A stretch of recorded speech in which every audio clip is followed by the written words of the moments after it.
quorum. We've got more than half the people we expected to have on this call. Okay. So welcome to the AGM for this year. It's been a fairly, the agenda. Alex, do you just want to, or shall I go through the agenda? Just a second. You can go through that, Mr. Chairman. Yeah, let's go through the agenda. Just finding it.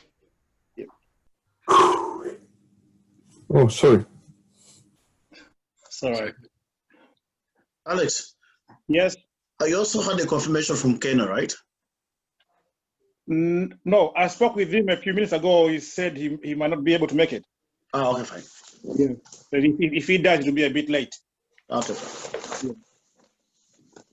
Alex, can you help here? I seem to have an overload of windows over here in front of me, but not the one with the agenda on it.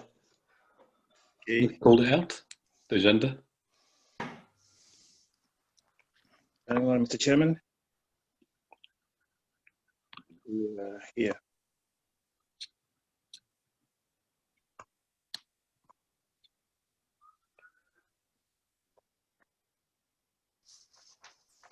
Yeah. Okay.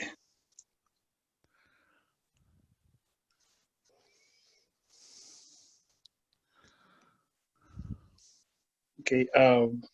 On the agenda, first, the welcome remarks from you, Mr. Chairman. And then we're going to have an update from the Secretariat, and then an update from the government of Malawi, Malawi High Commission, and an update from the travel and tourism sector, an update from lobbying and advocacy, and another update from the business investment, and then we will have the elections. Excellent, thank you. Everyone comfortable with the agenda? Anything that we've missed in terms of AGM? Speak now, or hold your tongue till the end of the meeting in any other business. Okay, fine, let's make a start then. I think before we continue, that in terms of elections, there's a number of posts which are available to be filled. I think we missed one or two posts, but we'll get onto that when we get to that stage of the meeting. So anyway, let's make a start. So, Mr. Chairman, are you able to see the screen or with the agenda? I don't know whether they see. Are you able to see? Is everybody able to see? Or I can't see the agenda. I can see the purpose of the meeting. I can see that, Isaac. Thanks. So you can direct whether this is the right screen. I just thought maybe it would be easier for everybody to follow, and you can tell me if. Yeah, I can see the agenda. Just it is. Yes.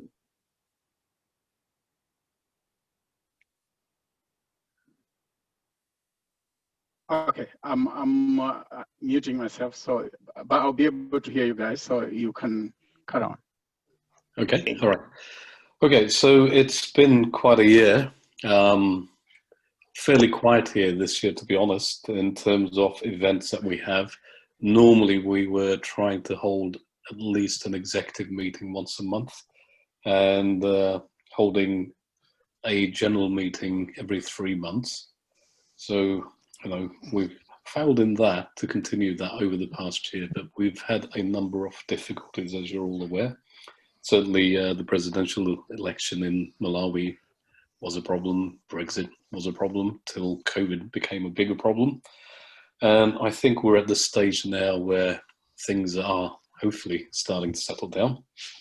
But having said that, I think, you know, our core objective as a group was to identify and shape up opportunities and allow access to these opportunities. And by access, as a group, we act as a facilitator to make sure that, you know, if somebody's got a good idea, can we take that into fruition? And if there's problems in terms of getting access to people in country, then what can we do to help?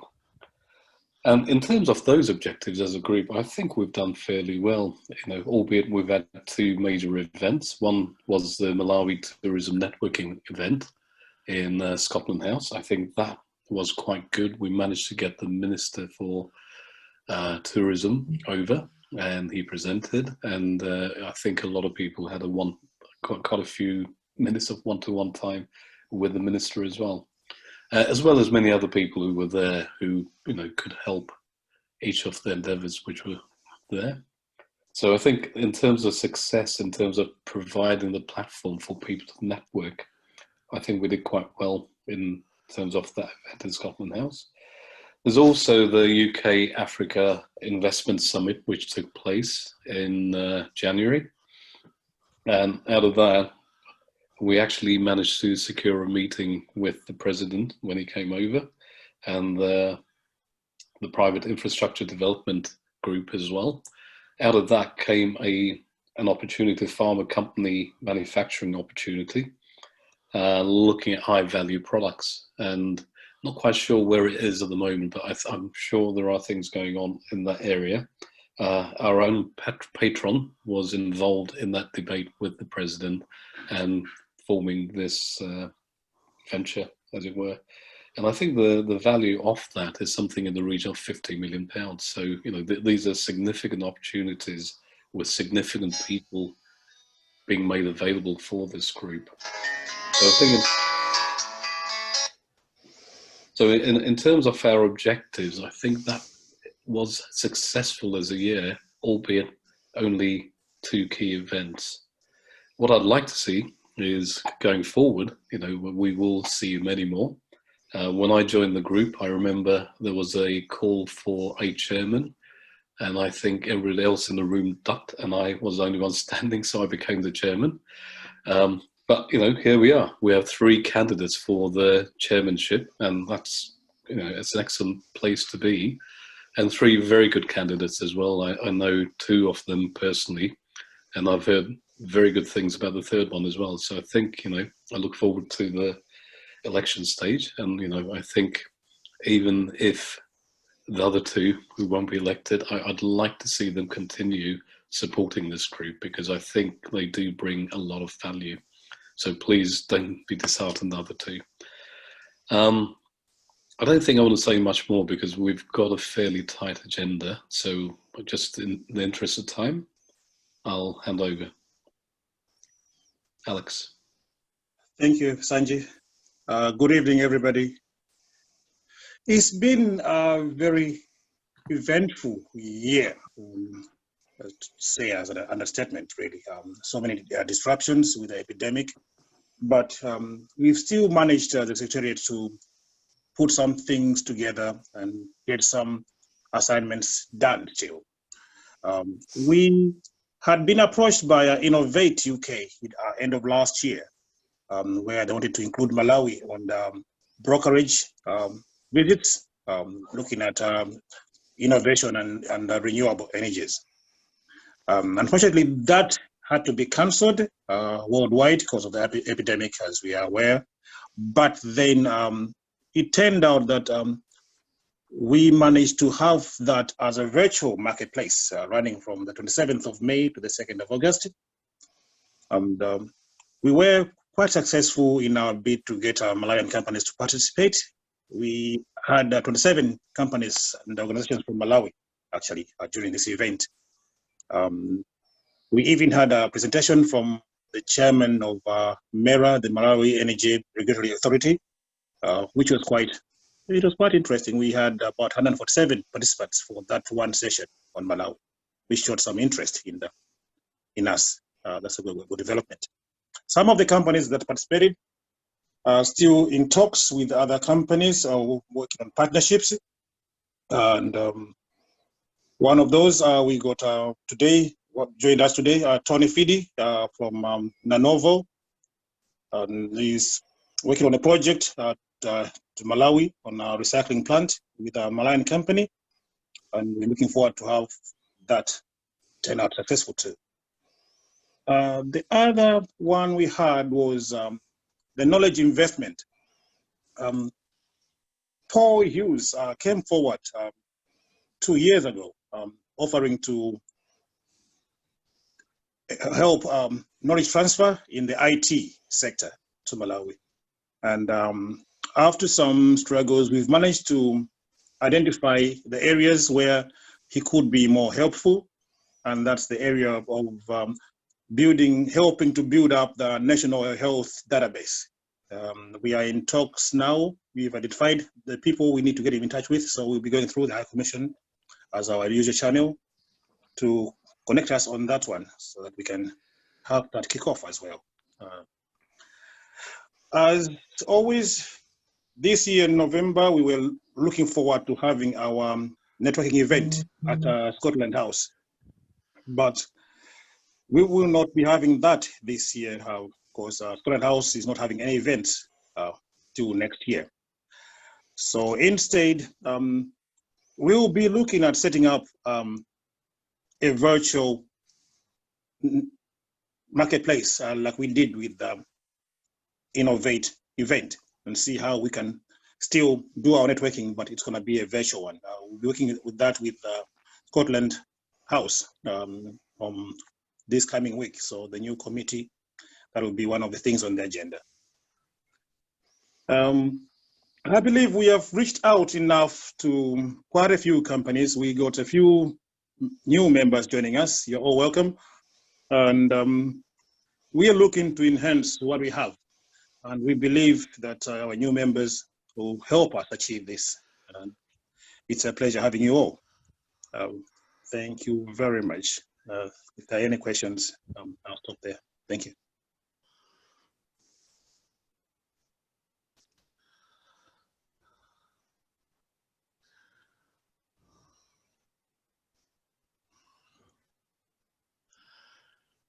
Mr. Chairman? It's a very silent audience. Yeah. Okay. Right. Konwani, are you going to be giving an update on behalf of the government of Malawi? That. Hello, can you hear me now? Hi, Konwani. Yeah, I should be able to do that quite briefly though. Okay. Because as you know, this new administration has only been there for 2 months. So most of its policy and directions is coming out now. What is key will be the budget, which is expected to be presented this week. And that should give us exactly in terms of what they're going to do. But maybe for those that have not been following most of what has happened in Malawi for the past 1 year, we had elections on 23rd of June. So we have a new team. One of the first questions I was asking is what's its policy direction like for this new team? It's a pro-business team, so you can take the comfort knowing that. The president, His Excellency Dr. Lazarus Chakwera, he's also business-oriented. As you know, he's an evangelical pastor. He was an evangelical pastor for the past 20 years, so he's fairly new in politics. He's been trained in the United States and South Africa. And his vision includes now expanding Malawi's presence in the international community. So we'll be adding 2 new embassies, he's just announced, in Lagos and Israel. That gives you a hint that we'll be expanding more in terms of our international presence. He's also for pro-region integration, that is working with other SADC countries. Those that attended the Invest Africa presentation about 2 or 3 weeks ago, he spoke more on doing regional trade, and he's going to assume the chairmanship of the Southern Africa Development Community for 2021 to 2022, giving Malawi more prominence in terms of pushing its agenda at the regional level. And then we have the Vice President, Right Honorable Saulos Chilima. He comes from the private sector, and he's the lead in terms of economic planning and public sector reforms. One of the biggest criticism I know most people trying to come to do business in Malawi has been the slow pace that the civil service or maybe the public sector is able to respond to your particular needs. So that particular responsibility now rests with the Vice President. He's championing public sector reforms, and also key is planning a long-term development agenda that will be used by any other government that comes. That's Vision 2063. The process is now ongoing, and we hope by the end of the year to have the initial drafts for the agenda. Other people of note, of interest, we should be interacting with is the Minister of Finance, Honorable Felix Mulusu. He's been 40 years in the private sector. Minister of Trade, Honorable Sosten Gwengwe MP. He's an economist and a businessman. Minister of Transport and Infrastructure Development, Honorable Mohammed Siddiq Mia. He's also a businessman and a long-time politician. The Minister of Mining, I know their mining interests. Honorable Rashid Gafar is also quite a businessman. So if you look at the combination this administration is taking is towards, is basically towards a pro-business approach, especially targeting wealth creation. In terms of key areas, briefly there, I spoke about public reforms. This is to improve the efficiency and also performance of especially parastatals. We have about 100 corporations owned by government. There are two parts. There are social services, and then there are also the agricultural services. Is it Alex just spoke about Paul, who's in terms of knowledge transfer? It's another area of opportunity. We do talk mostly about investment, but I'm also to say that in terms of services, as public service reforms are going on, there will be need of a lot of expertise to drive those institutions towards performing maybe at basic or better international standards. You're looking at reforms in terms of the energy sector, like the ESCOM and AGENCO in terms of provision of energy. You're looking at reforms even in the education sector, about 4 or 5 new universities coming or restructuring. They're restructuring the University of Malawi they're delinking into 3 or 4 universities. I know there are experts here who can ably help to design the program. In terms of energy, the target is to increase about to 3,000 kilowatts. That's about 10 times now the capacity of our energy generation from all sorts, both solar, hydro, windmills, and also. So this is an opportunity for the business group. Infrastructure, I've said, apart from roads and schools, there's things like new airports in Mangocha and Mzuzu, and also things like private-public partnerships in terms of public health services delivery. Agriculture, the priorities are mechanization of farming, a huge sector where we have a lot of, almost 85% of rural people engaged in agriculture. And then mega farms and also a fertilizer manufacturing plant. In terms of tourism, the idea, the Nankumba Peninsula, I think was presented last year in detail during the Scotland event. And also coming up will be the wildlife reserve concessions, which I hope most of us will be able to take up and help to develop. And no Ovwaza has been advertised, and also a concession on Lifupa, the Kasungu National Park, is also being advertised right now. Mining, all sorts of minerals, and also another important in terms of manufacturing sector is the export processing zones. This should be launched within the next, I think the next month or so. And then lastly, the ICT sector. That includes digitization of government, a third mobile network, and also expanding the internet and e-learning solutions. COVID has taught us that we might need to invest a lot in terms of ICT to deliver more. So people that have those skills in ICT, people that are able to deliver e-learning services or solutions, this is a big opportunity for you to go into Malawi. In terms of key policy changes, the president has insisted on the reduction of red tape and bureaucracy in most processes. So we should see reforms of the Malawi Investment and Trade Center, and also the first port of call for most of the businesses. A functioning civil service and parastatals, I already said that. Rule of law entrenchment, development of long-term national development plan, and there's a 75 billion kwacha loan scheme to support small-scale businesses.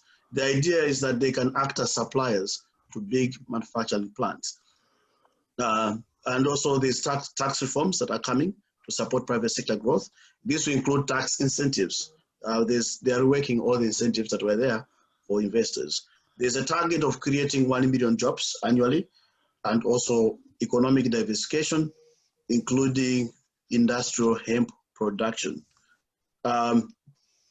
So let me say this, for most people that are in this group, it would be prudent that maybe people should be able to register their either consultancy or services provision back in Malawi, so that you have like a presence on the ground, because as most of reforms are being undertaken, service sector will be one of the biggest beneficiary of the reforms, because they will need a lot of experts to do particular that. If you have your partnership in Malawi, there are currently discussions that 60%, there should be a 60% quota of all public procurement, I think, to be used already for either for registered Malawian businesses or businesses that have Malawian shareholding. Opportunities for this group, as Alex has said, we can try to arrange a Zoom meeting with the Honorable Minister of Trade and also a marketplace. We still can explore the trade mission. We can also help as a High Commissioner in terms of looking for investment partnerships and also giving out the information, especially as the reforms come in. We'll be procuring most of expertise in and outside the country. And also, I think at a certain point, we need to start engaging the Export Development Fund. This is wholly owned by the Reserve Bank as a major shareholder, but it's private sector oriented. This fund can give a certain percentage of your business capital if you're investing in Malawi. I know a company that managed to raise about $1 million outside, but they're able to get about $500,000 from this EDF. So it's another opportunity, area of opportunity that we can explore as a group and be able to raise capital within Malawi. And then lastly, the High Commission is still open for serious engagement for whoever needs assistance or link to the Malawi government. Thank you. Thank you, Konwani. Konwani, just I think that thing you mentioned about 60% ownership, can you just clarify that? Because I think a lot of people on this. It's an ongoing consultation. The final model has not been worked out, but it's something that either you have presence in Malawi, like a company registered in Malawi, would have an opportunity to be among the 60% of public procurement. Okay, the current business expenditure in terms of the biggest procurement is a public service in Malawi. So the government spends about, roughly now it's about 2 trillion kwacha annually to procure services and goods. So there is a debate currently going on where there'll be a quota for either Malawian registered, Malawian owned, or businesses that have long roots in Malawi. So there are three of those debates. It's not yet clear, but I know the consultation started this year, and likely by next Parliament in February, a bill should be coming to Parliament. Excellent. I have many other questions, but probably now is not the time to ask them. I'll open to the floor. Does anybody want to get more information or raise queries with what Konwani said, or want some clarification on it?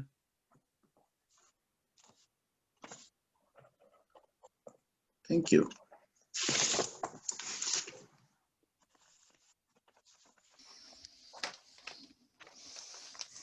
No questions, Mr. Chair. No questions. He got up very lightly. Okay. I think what will be useful, Konwani, is maybe after the meeting, if you can almost, I'm not thinking a stakeholder map level of detail, but certainly kind of the profile you gave us of who the key players are and what they're looking at and what are the moving bits going forward, because there seems like quite a big shake-up going on in Malawi. It's becoming quite pro-business as well, which is really interesting. So I think, it'd be good to get something along those lines. And in the profile, also, if you can include the bits that they're really interested in moving forward. Okay. And that will give us some kind of debating things for the next meeting. Thank you. Thank you, Konwani, for that. Thank you. Okay, right. We are doing well with the time. So, Alex, I give you 10 minutes back. Moving on to travel and tourism, led by Dominic. Dominic is our long-standing executive member for tourism and travel. and has been quite engaged and understands quite a bit.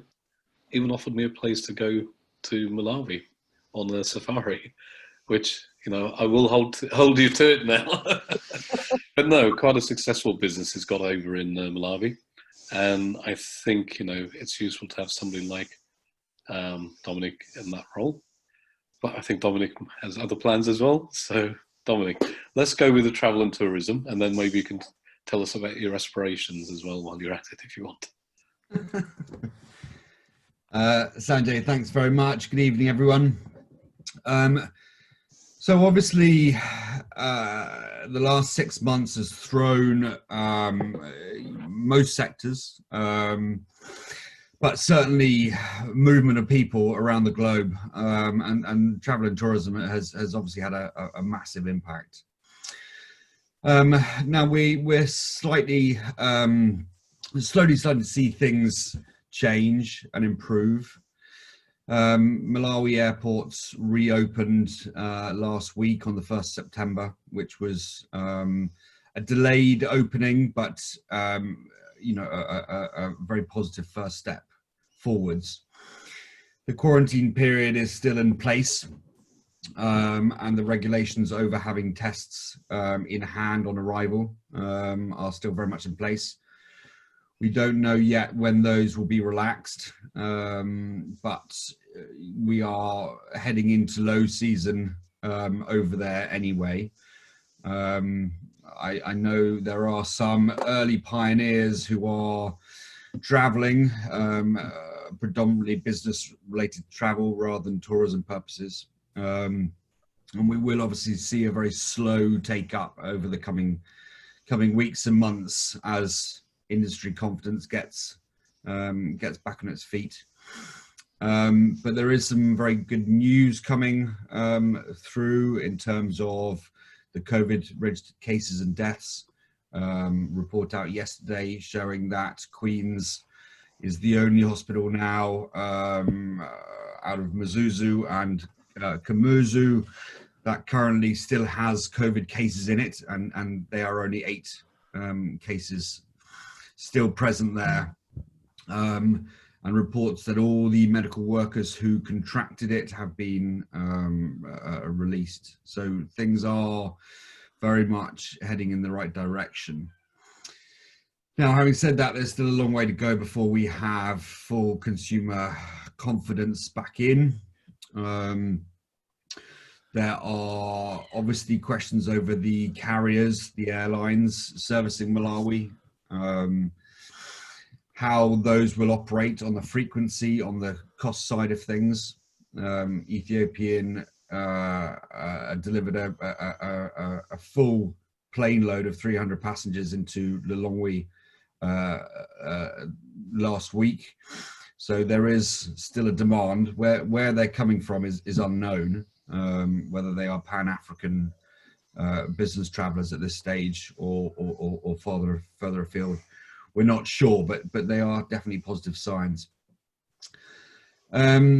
Now, the UN have brought out a global safe travel stamp accreditation process, which they had originally opened up for the entire supply chain for the tourism industry. So anyone could apply for it, whether that's that would be a hotel or a transport company or an activity or an airline. They've subsequently, due to demand, pushed that back onto the independent ministries in each respective country, tourism ministries to handle. That has invariably put a slight delay on things, shifting from private to the public sector. DOT have been slightly slow on the case, not helped by MTC, the Malawi Tourism Council, recently having the chair stand down. MTC is in a slight disarray at the moment, so they are going through a bit of a restructure, which timing wise isn't ideal, but things are, you know, there is a lot of talk around that in that restructure, which is positive. And we are working with MTC and DOT to try and sort of shimmy the accreditation process along slightly faster. Kenya and Zambia have both got theirs, and although it's not a mandatory sort of statement of whether you can travel into a country or not, it's certainly a consumer trust boost. So hopefully, you know, we will be able to get some form of stamp in place over the coming weeks.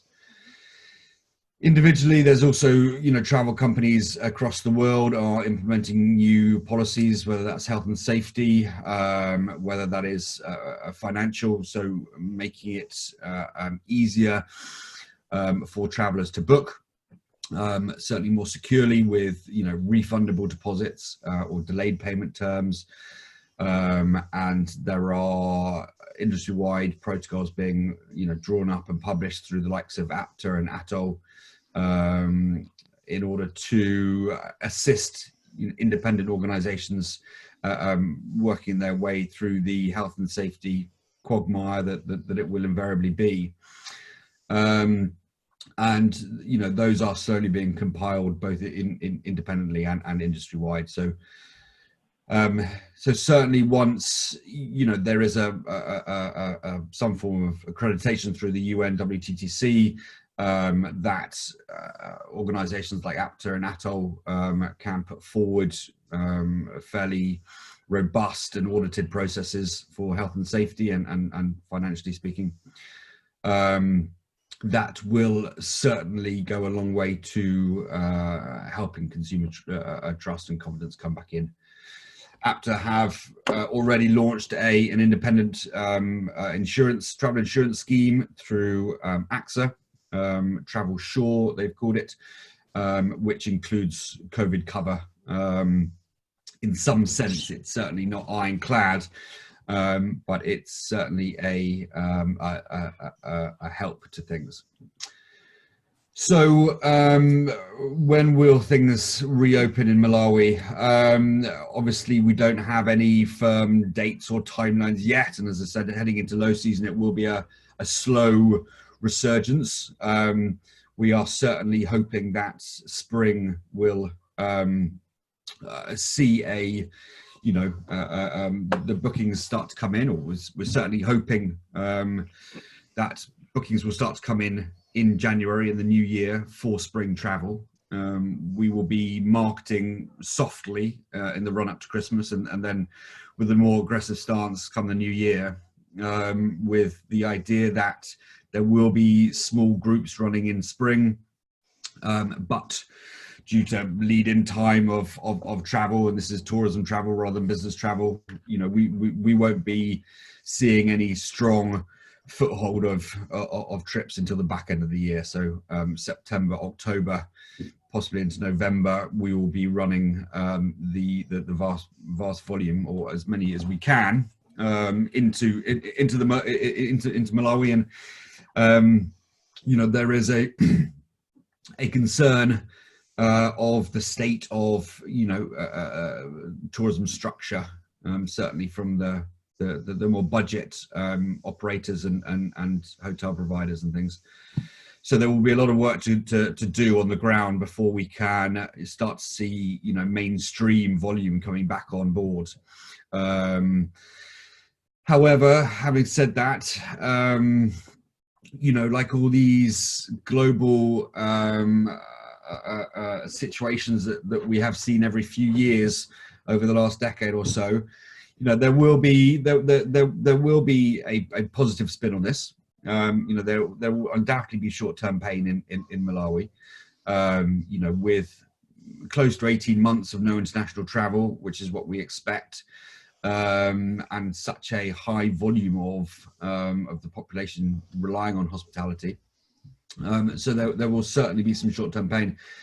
On a positive note, you know, there are very good trends coming out that this is a remarkably good opportunity as an industry to, you know, to push forward the positives, and to restructure in a better light.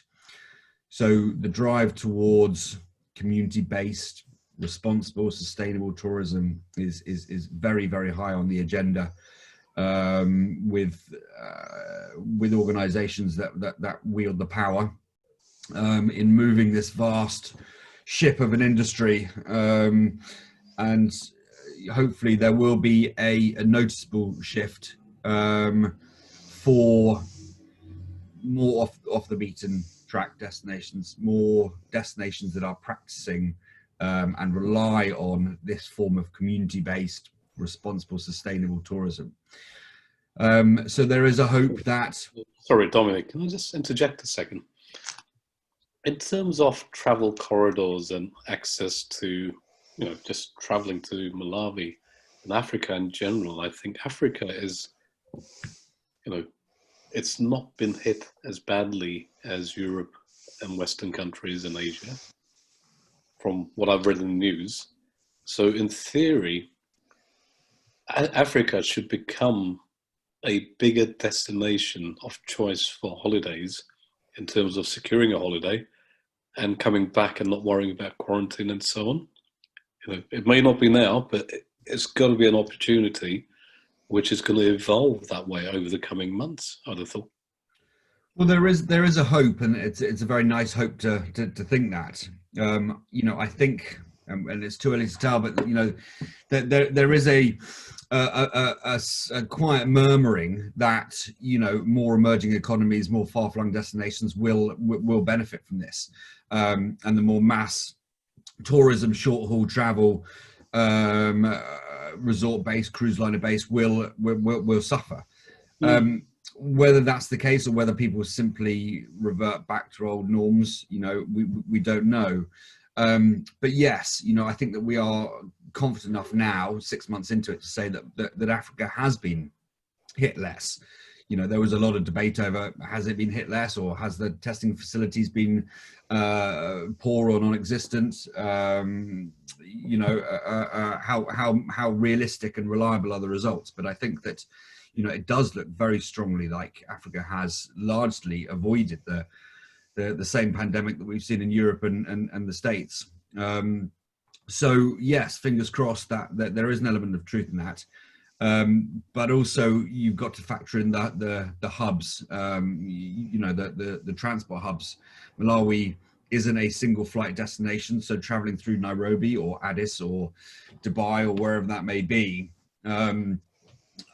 regardless of how those destinations have been hit independently, it is the build up of crowds and people and environments. So I think once we can get our heads around how air travel is going to work, so with masks and I don't know how social distancing is going to be operated, if at all, but once we can get everyone's trust and confidence about long-haul international travel, then yes, I think that Africa will become a very popular destination for when people come back, and there will be a strong desire for people to explore and to get back out there again.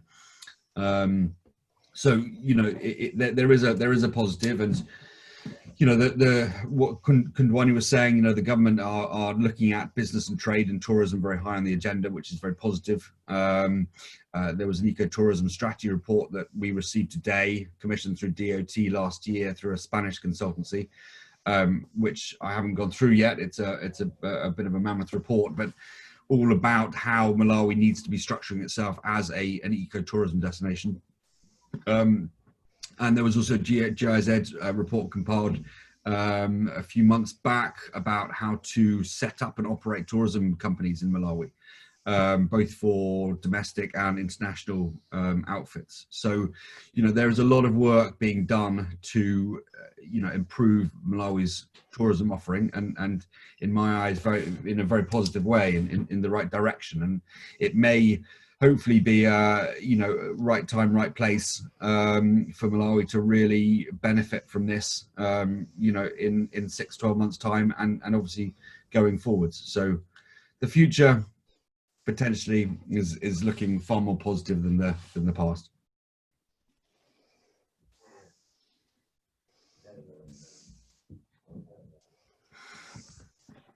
Good. Thank you, Dominic. Right. Again, my burning question was things are going to move a lot faster for Africa than for Europe and certainly America in terms of travel. And I think, a lot of destinations will benefit in the upheaval, which is going to come in the coming months. So I think we just need to get ahead of the curve in terms of travel. And I think the second big stumbling block is going to be Brexit, which has gotten fairly quiet, but it's starting to liven up again. And I think, again, a lot of people travel to Europe today. That probably is not going to be as popular going forward. I know it's a far push to go to Africa from Europe, but again, I think, there are some dynamics which are going to take place over the coming months, over the coming year.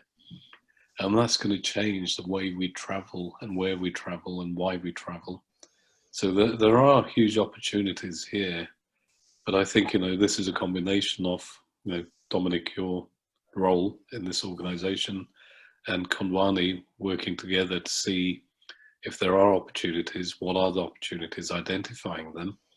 And I think as a group, we've got the brain power, the manpower, hopefully going forward, to try and identify those opportunities, shape them, and put them in front of investors who will contribute and interact and push that agenda forward. I see this travel aspect to be quite exciting over the coming year. So watch this. I mean, we've been speaking to our US office recently, and although the US is in a bit of a pickle, and things will hopefully change in November, but the desire and ability to travel that end is absolutely out of the equation for now. However, having said that, the embassy over there are in the process of organizing a trade mission to Malawi in the spring. For high net worth investors. So whether that's come about through the US embassy or the new government in Malawi itself, I'm not sure, but there is certainly some positive things happening regardless of what's going on in the States at the moment. And we're also working with various organizations like Fair Trade Scotland to put together business and trade delegations as well. So the combination of obviously travel and encouraging the business and trade and investment side of it are very valuable. Konwani, is there anything similar happening for the UK as in the US? Trade mission. I thought Alex would correct me.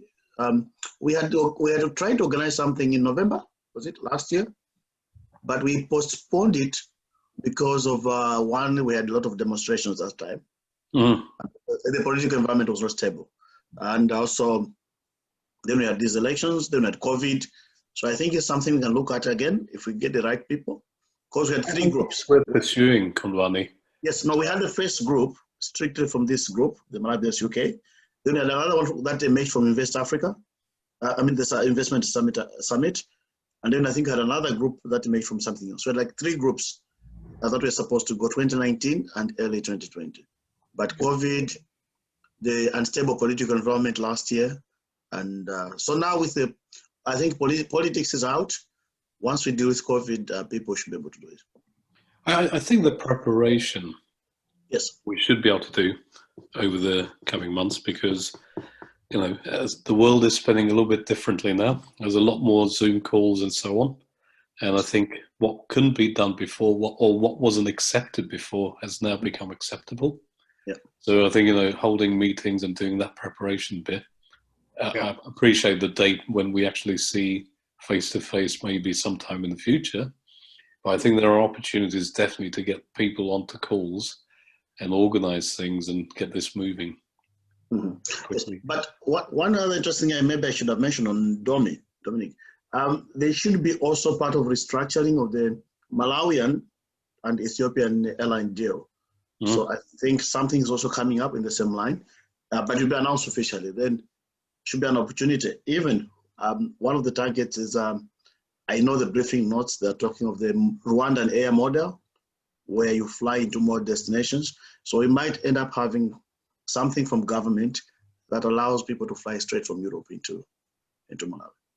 Okay. So that should help us, especially in terms of the tourism sector, to get more traffic going again to Malawi. I mean, I before all this happened, obviously, I was talking with David Smith and David Fisher in sort of terms of setting up some form of airline direct route, which would be exactly the same, Kudwani, you know, stopping at various hubs, whether that would be, you know, Uganda, Tanzania, Zambia, Pan-African destinations that didn't have direct flight routes. That has obviously been shelved, but there may also be, you know, opportunities if, you know, if we do see carriers folding. I mean, I don't know whether South African is still in play at the moment. You know, they are always teetering on the edge and being bailed out. So there was murmurings going on a while back that they were going to fold, which would be a great shame. But potentially it may sort of open up opportunities for other airlines or independents. No, you're looking at you remember we already had a deal with, is it Emirates or Qatar? So one of the fastest decisions I think they'll have to make now is trying to bring one of these, either Qatar or Emirates, to terminate in Malawi or use Malawi as a transition point. So you fly to Malawi, then it terminates in Mozambique or out at Dar es Salaam, something like that. So in the short term, I think that will come, but eventually I know they're talking of restructuring the Malawian ET deal. Once they do that, I think we'll have a lot of opportunities. And I think most will be private sector driven. So even initiative like yours, to be easy to say already people are already interested in talking about this, maybe they can come in and get a share in the new deal. Because Ethiopia is protecting its interests mostly. So we can't fly most of the destinations.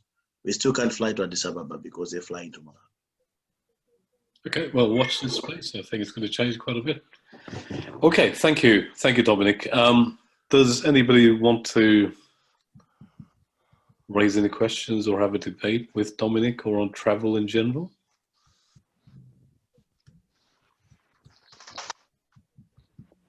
Sorry, can I come again? 1 minute. Of course you can. Yeah. Most people traveling now, they ask about the COVID negative certificate. I've answered lots of emails. A printout from NHS that shows you're negative, Domi, it's okay. They're able to allow you. For Ireland, we're even able to allow the text message from their health services. So people don't need necessarily to do the actual certificate, but if they have a printout from NHS and email confirming their negative status, then they're able to go into Malawi. That has been clear. I saw that today, actually. Okay, thank you. We're able to clear it this week. Good. That's clear, isn't it? That's clear cut. This or that, done.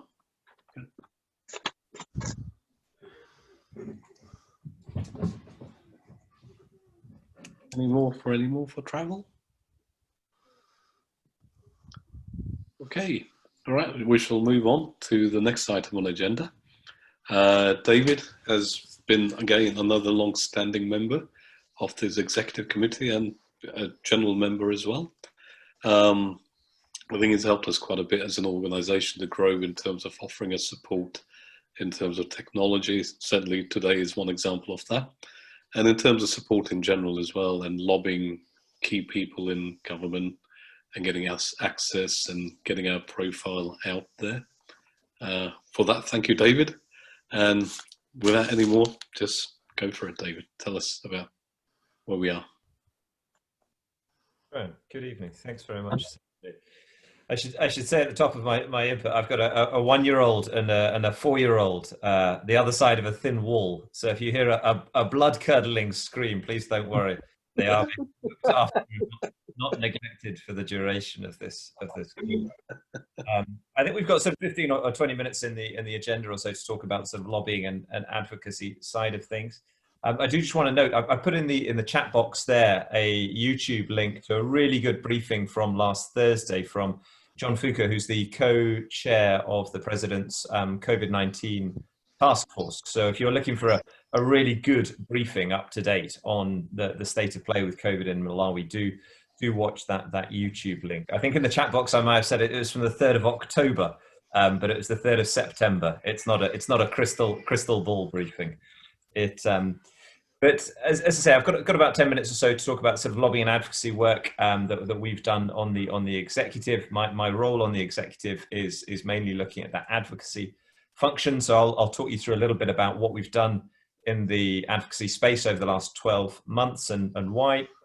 Looking forwards, I'll maybe talk you through what I see as some of the objectives, strategy and opportunities in the advocacy space for this group. But I'll make sure that there's time for discussion and for your input to this. I should also emphasize that some of what I'm going to talk about, I mean, it very much dovetails with what my day job is. I'm the chief exec of the Scotland-Malawi Partnership, the umbrella network that coordinates, represents and supports Scotland's many civic links with Malawi, and I have an advocacy function in there. And also my roles in the Malawi cross-party group in Holyrood and the Malawi all-party parliamentary group in Westminster. So in some ways that's separate to this role, but in the reality they're all advancing the same agenda, which is to strengthen UK-Malawi trade and relationships. So they all work in support of each other. So to start off with a quick summary of what we've done in the last 12 months, I was really pleased to use influence with the Scottish Government to get the free use of Scotland House, which is the Scottish Government's small footprint in London, as you know, on the embankment. And as Alex has already said, that offer is a long-standing one, although unlikely that the face-to-face event in November will be possible. There's a very long-running piece of work that I led with on linking up the Malawi all-party parliamentary group in Westminster with two other APPGs, the Africa APPG, which is pleasingly the largest APPG in Westminster, and the Migration APPG. And that was looking at essentially issues around the way UK visas are issued by the UK government for those traveling from Africa. And obviously our interest as a group is specifically with Malawi. So there's a strong business focus in the joint parliamentary inquiry that we ran for almost a year or so, and a strong focus on Malawi as well. During the course of that inquiry, we met twice with Caroline Noakes, who was then the Minister for Immigration, and that inquiry reached conclusions sort of this sort of time last year. And we've been working since to try and make sure that the results of that inquiry continue to be heard and heeded by the UK government, although we do recognise much has changed since then, both in terms of the election, Brexit and COVID. But it's good that that's there on the parliamentary agenda, and I hope that that supports, once we're through COVID, smoother travel from Malawi to Scotland, to the UK, including for business. We've been quite active lobbying CDC over the last year, CDC being the Commonwealth Development Corporation. In January, very pleased to have the chair of CDC, Graham Wrigley, come up to Scotland with his head of global affairs, Andrew Palmer. We organised meetings with our members, Scotland Malawi Partnership members, Alliance members. I know some of you were there. A meeting with the Scottish Government Minister for International Development, and hosted a dinner for CDC to meet representatives from each of the political parties north of the border. And that built on the 2018 meeting we had with the chief exec of CDC, Nick O'Donoghue, and that was a joint meeting of the Malawi cross-party group in Holyrood and all-party parliamentary group in Westminster, where Nick was speaking from Westminster, and we had the chief exec of Mzuzu Coffee up in Holyrood linked by video conference. And that was a chance to be able to show CDC that 40 years on from that original investment, that money's still going around and supporting businesses in Malawi. I had a good meeting in July with Right Honourable Alistair Jack, who's the Secretary of State for Scotland, and in that I was able to talk about UK-Malawi trade. He's quite interested in that, and he's, I think, a friend in the UK cabinet that would be willing to make representation on these points. That's something that he said he specifically would be happy to raise. Looking forwards, I suppose for me, advocacy objectives for this group, if I continued in this role, would be three. Firstly, how can we support frictionless or as close to frictionless as possible supportive environment for Malawi UK business, trade and tourism? Secondly, how can we promote Malawian investments, including to and through CDC? And thirdly, I suppose recognizing the sort of historic power imbalance between the UK and Malawi and the history of unequal and unfair trade arrangements, how can we specifically lobby for trade and tax justice? And I think there are opportunities. I'll talk through those in a moment. Strategy, recognize, this group doesn't have any paid staff. I'm very happy to support on the executive if that's useful. I am keen to say I have very limited knowledge about the precise technical aspects of tax, trade, imports, exports, and also a limited number of hours that I can put into it. But I suppose what I can offer is the sort of political leverage from particularly the civic links between Scotland and Malawi, and to really use that to strengthen Malawi UK business interests. So that's very much my strategy, to partner with organizations that do have strong expertise in this area. We bring the political leverage and they bring the technical expertise. So for example, we partnered with ActionAid UK on the UK-Malawi bilateral double taxation treaty. I'll say a little bit more about that later on. They brought the expertise and we brought the sort of political support, cross-party political support. And similarly, I've had some really good conversations with the tax justice networks, both in the UK, based in London, and in Lilongwe as well, and looking to tap into their expertise. So just looking forward, I suppose final thing I want to say is what do I think of the opportunities in the advocacy space if I were to continue in this role? Firstly, I think CDC, keeping that conversation going with CDC. Secondly, I think lobbying around the 1955 double taxation treaty. Those of you I know will know we've been banging on about this for a while. This is a treaty from 1955, so a colonial era treaty signed between the UK government and the UK government's appointed governor of Nyasaland, signed 9 years before Malawi got its independence. And I think it's not really right that with very, very few updates, continues to determine the sort of tax relationship between the UK and Malawi. It unfairly favours the UK and limits the ability of the government of Malawi to tax UK firms operating there. As far as why this matters, to put into context, Africa gets about $134 billion in aid from wealthy nations, but IMF research suggests they lose about $200 billion a year from tax avoidance. So I think strong tax treaties is really important. For those not familiar with double taxation treaties, they regulate when a country can and can't tax foreign-owned companies operating within their jurisdiction, and the money that these companies can send out of the country. They're negotiated in order to avoid an individual or company being taxed twice on the same income in both countries. In addition to deciding who gets to tax which income streams, tax treaties also set a maximum level at which they can be taxed, or even disallow certain types of taxation altogether, taking taxing rights away from countries and limiting the ability of democratic governments to enact policy change potentially. And the danger is that some global companies are using those treaties to limit their tax contributions in developing countries like Malawi, where profits are generated.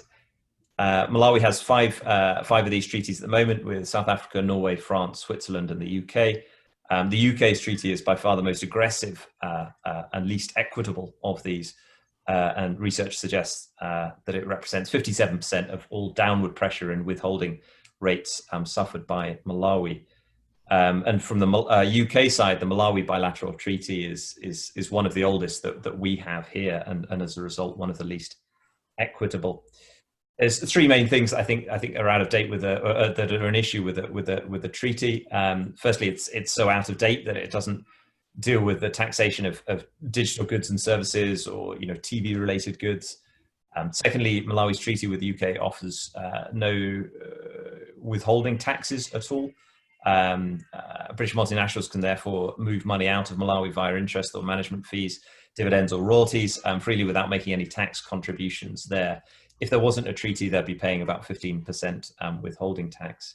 And then finally, the anti-abuse measures in the existing treaty are severely outdated and not in line with international agreed best practice. So I think, if we were able to get a new treaty agreed with strong anti-abuse clauses, with broad definitions of permanent establishments, and with holding taxes not eliminated or excessively reduced. That would be a big win.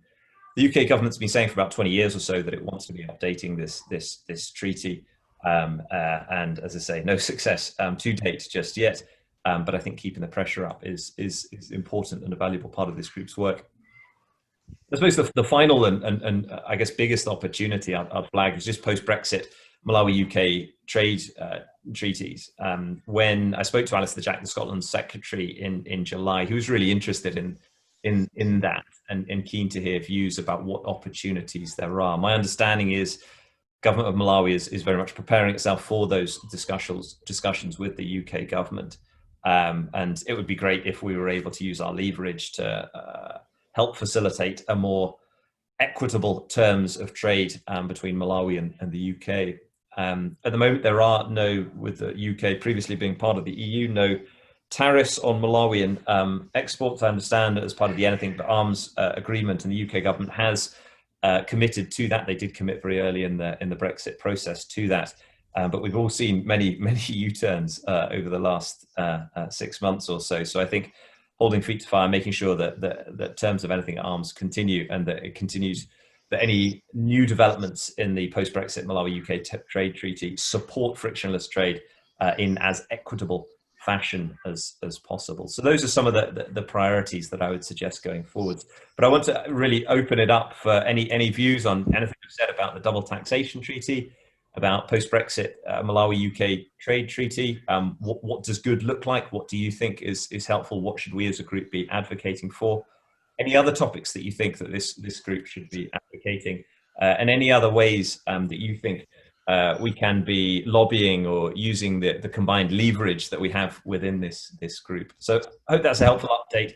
I'm not an expert on any of these things, but happy to take any questions. But most importantly, want to be on listening mode. What do you think this group, the executive, should be advocating in the next year?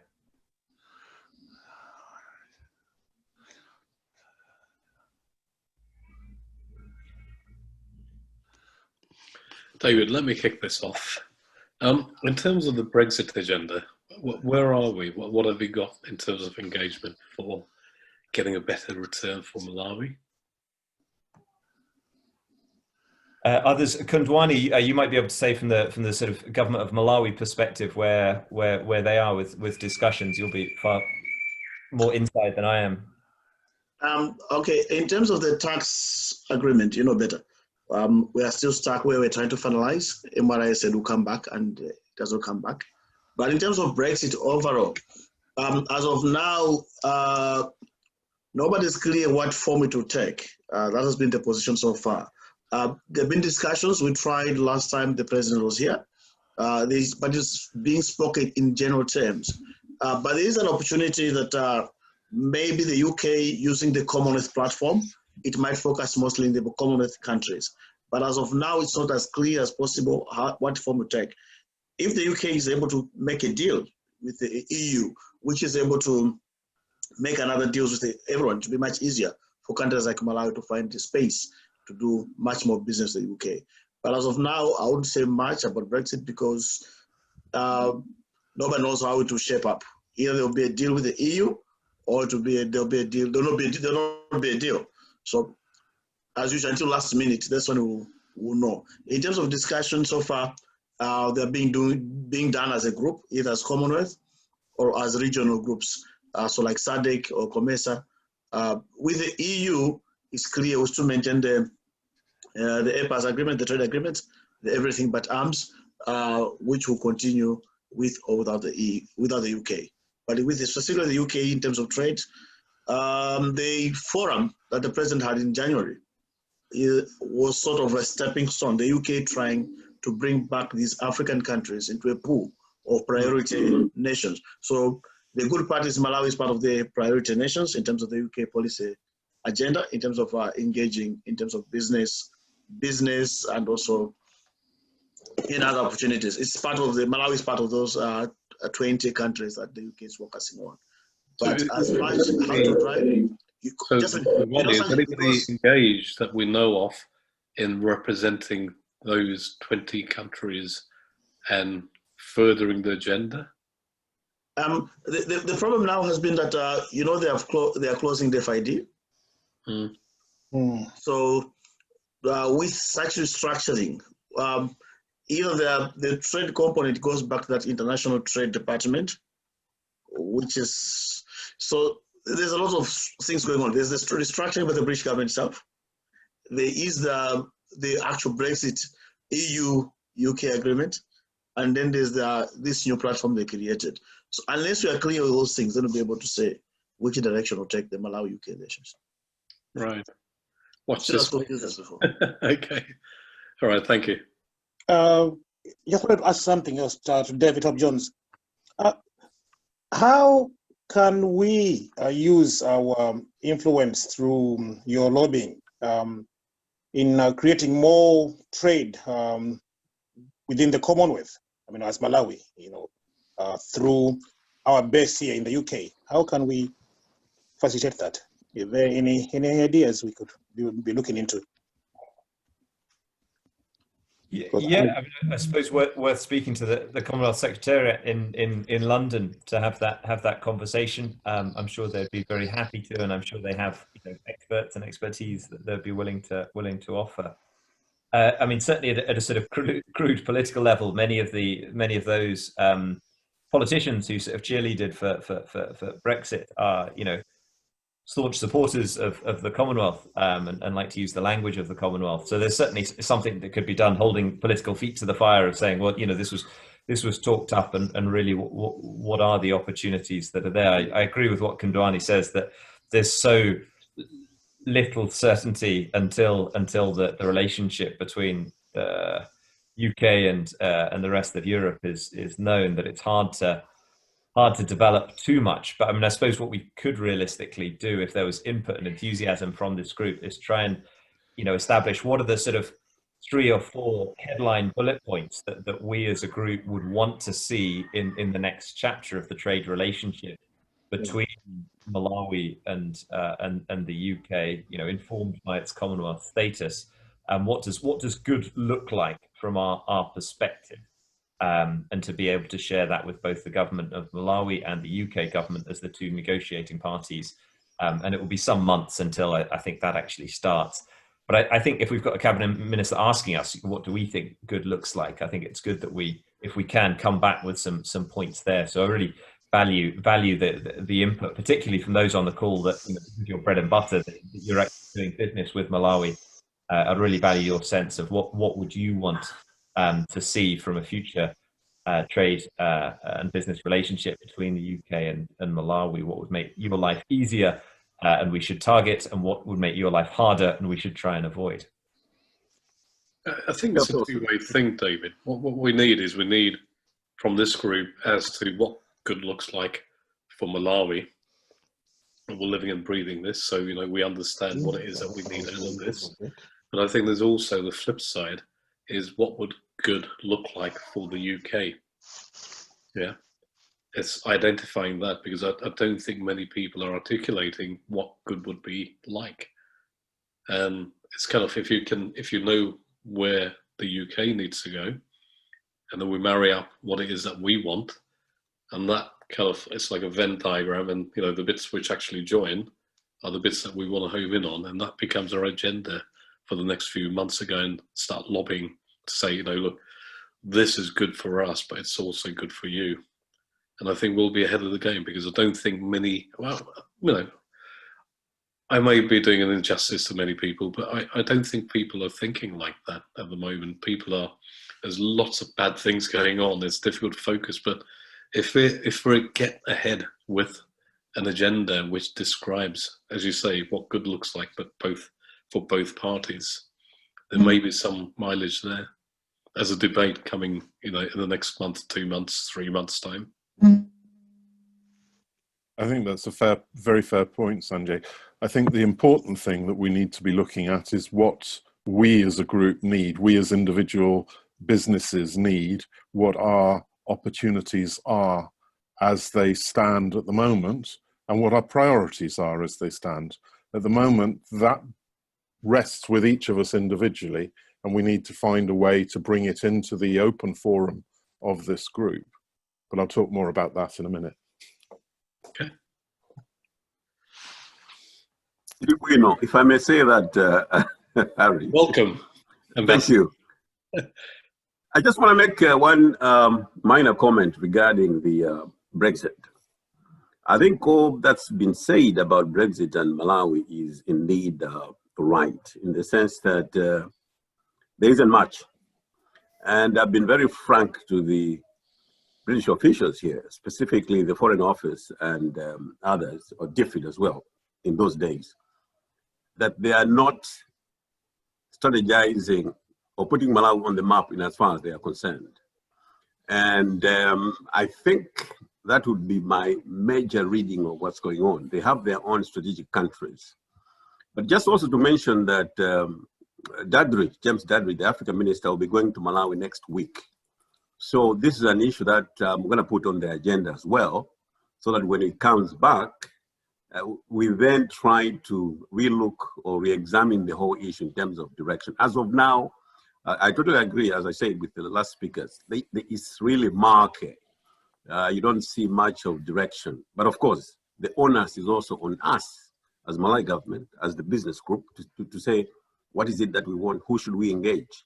But we haven't made that movement, as it were. I think that's what I would say. As soon as James Dadridge comes back from Malawi, I think we could move on with this conversation, both as a business group and, of course, as Malawi government. What is it that we want? But it will always come back to the business group, just to let you know what's going on. Now, that's my short intervention, if I may say that. No, that's really useful, High Commissioner. Thank you very, very much indeed. And it's great news that James Dadridge is going out. He was on our Malawi APPG before he was appointed as Minister of State for Africa, and he replied. I wrote to the Prime Minister in June about the DFID FCO merge when he announced that, and it was that replied on the Prime Minister's behalf back on that, and James Dadridge gave some strong reassurances in that regard. So great that he's going out there. And I do think that there's political leverage. It's really useful to hear from you, High Commissioner, that that you're frustrated that the UK government's maybe not doing what it could or should in this space. And what I think would be really good is that we use the leverage particularly from UK civic society, to be able to say, look, we really want and expect to see a strong, meaningful, progressive, equitable trade relationship. And why aren't you talking to each other? Because I completely agree. I think even if Malawi is in the list of 20 supposed priority countries of Africa, in reality it is quite far down the list. So anything that we can do to use our leverage to increase the expectation and to put in crude political terms, there are Brexiteers, politicians that voted for Brexit, that drove Brexit, that also feel a bit bad and vulnerable about losing DFID, and feel a bit bad and vulnerable about potential Scottish independence debate. And all of that does give some leverage there to be able to say, this is something that we are passionate about, and that we want the government, what it's really doing to drive the next chapter in the trade relationship with Malawi. So good to keep the sharing. And I'll maybe good to have a conversation, Kenna, when appropriate for you, just on James Dadridge's visit, just so we can get maximums of leverage from that. But I know time is limited in this conversation. But if anyone, I'll put my email address in the chat box, and if anyone has any input or thoughts on what do you think good looks like, what do you think this group should be driving in the next year in this space, please do drop me an email. Thank you, David. Okay, without further ado. David again, David Smith this time. Again, very good supporter of the group. Thank you, David, for all those late evenings and educational programs that you've given us. Quite a key contributor, I must say, David, over the past few years. David is mainly focused on the business end of the workings of this group, and I think I'll let you do your own introduction, David. Thank you. Go for it. Thank you, Sanjay.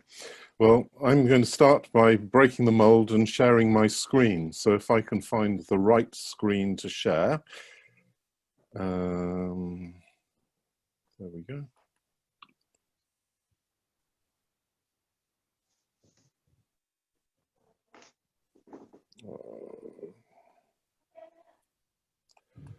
I want to pick up to begin with on some of the comments that were made by earlier speakers. You know, a target of 1 million jobs is a fabulous target to have. But in my very simple understanding of the economics of general economies, that's 100,000 businesses employing 10 people each. That's an awful lot of businesses. And it's something that I find fascinating, that when we look at African economies, we're looking at scenarios of major businesses, a few SMEs, and a lot of subsistence businesses. And that's something that I think this group needs to be looking at to change. What are the opportunities to stimulate Africa travel? And then finally, one here that says, why aren't we talking to each other enough? And I don't know whether you picked up on those three comments, but I think as we look at the way forward from September 2020, stimulating business to drive sustainable economic growth in Malawi is what we're all about. Now, to give you some background on me, I stand as chairman of British African Business Alliance. It's a diaspora-led network. We've been running for about 11 years, actually. We've just had our 11th birthday. And we're looking to stimulate innovative investment, business partnerships, development projects, and to create jobs and widely held wealth in Africa. I also chair the steering committee of the Nigerian Diaspora Direct Investment Summit Group, and I'm a founding partner of the Ethiopian Business Club, the Zambia Business Alliance, and I'm working with groups from Sierra Leone, Zimbabwe, Malawi, Gabon, and Rwanda. I have a responsibility as Director of Occupational Safety and Health, looking at how professionals in the UK can be mobilised to stimulate development of safety and health activities in business in Africa. I also run a technology company delivering banking and remittance and financial inclusion products. And my background is marketing, particularly in retail marketing, and with experience in a number of other areas. And I've worked in Nigeria, Kenya, Uganda, Rwanda, South Africa, USA, and, believe it or not, Uruguay in South America. So that gives you a bit of a background on who I am. I have two roles today. One is to put forward the business strategy of the Malawi UK Business Group and to look at what we can do to bring business professionals together to push UK-Malawi investment, trade, economic growth, and the creation of jobs in both Malawi and UK. And I'm also delighted to be standing as one of the candidates for the chairmanship of the Malawi UK Business Group. Looking back at the group and what its objectives are, it is a preeminent and unique platform to bring together business professionals, this Malawi UK mission, and experts, business people from both countries, and to facilitate and maximize the business flow, creating new investment opportunities, integrating Malawi UK cooperation in the global market. And that's broken down in the terms and references of the organization into these 9 points. Creating wide, broader awareness of trade and investment opportunities. To explore new strategies for improving trade. To engage with each other effectively. To ensure the concerns of businesses in both countries are addressed. To explore opportunities for cooperation for inward, outward investment into selective sectors of the UK and Malawi economies. To organise business missions to Malawi. To increase capacity building between Malawi and UK businesses, and to support and promote the Malawi tourism industry. To network and share experiences.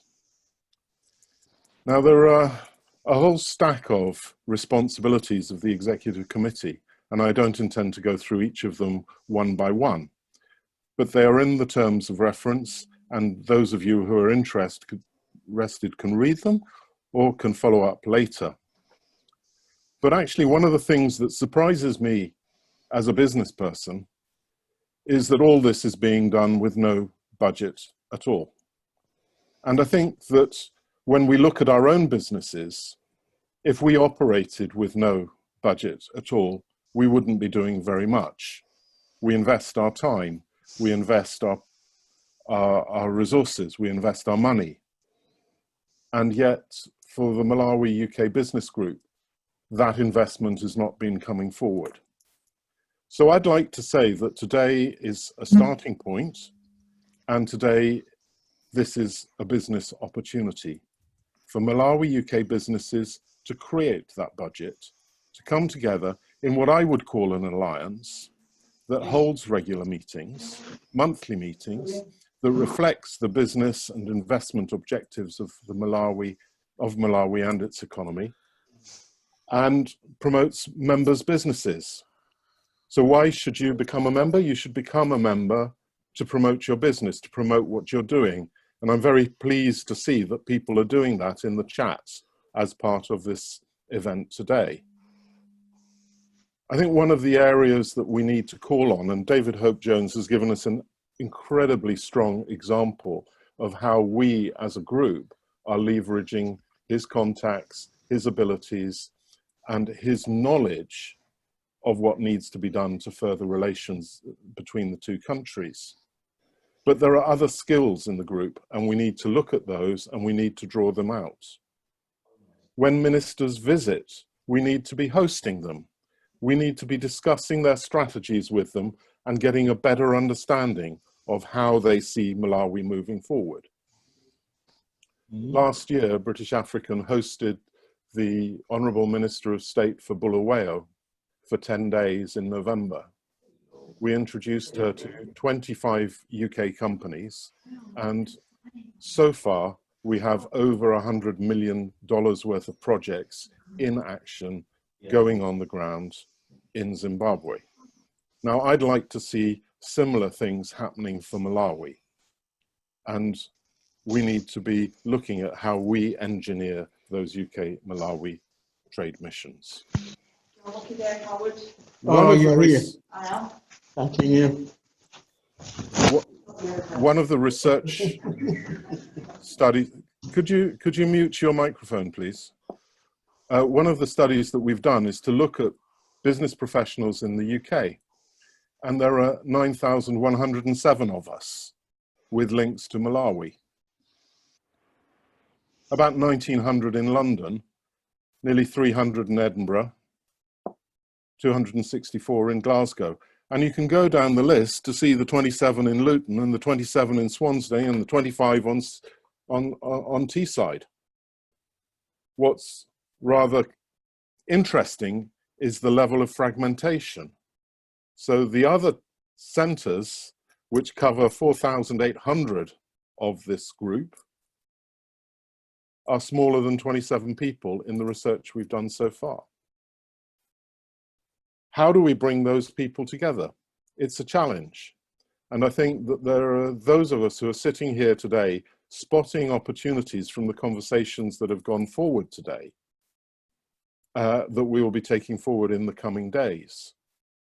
And I think that this is our challenge.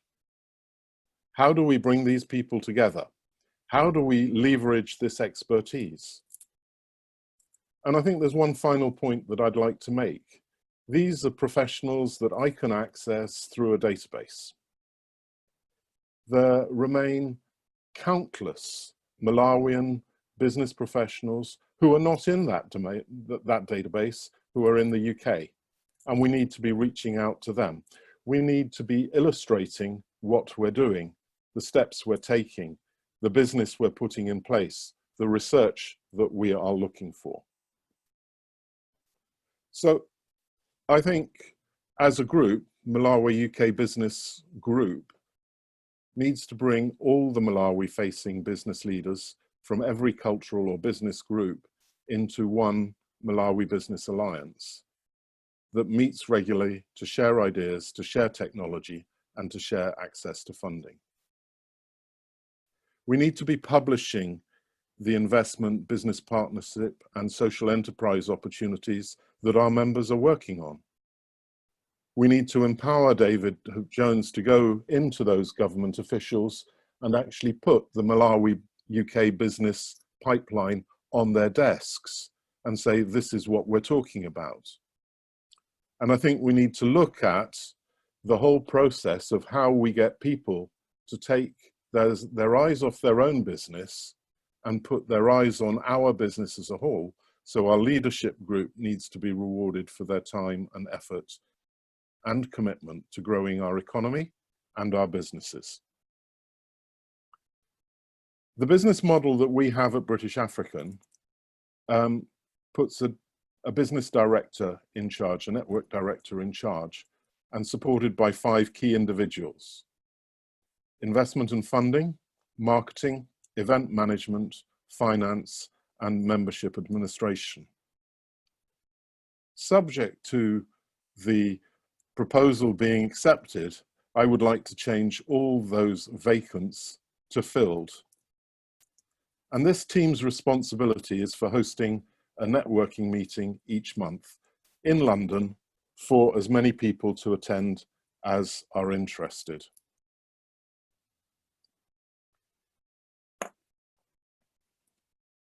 I've put together a list of projects that I've discussed with our members and with our Malawi contacts over the last few months. And we have 350 million of funding coming into agriculture, where we're looking for partnerships with companies who are already investing in agriculture in Africa. We've got 120 million in discussion over the development of vocational training for young Malawians and the development of real estate, looking at the creation of 6,000 new houses for essential state workers. Now that's at a very early stage. We have the development of a 7 megawatt waste to energy plant with a budget value of 55 million. We have activities in tourism and in community development. And we even have someone offering paid and unpaid consultancy for the development of businesses and organizations. If we took the 50 odd people who are on the call this evening and we brought forward all of the projects that you guys are working on, this list would be compelling.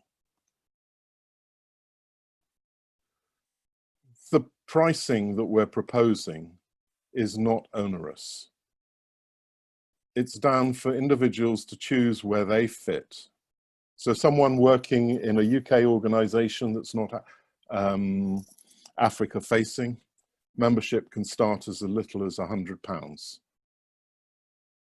For micro businesses, it's 300. For established small businesses, 750. For medium businesses, slightly more.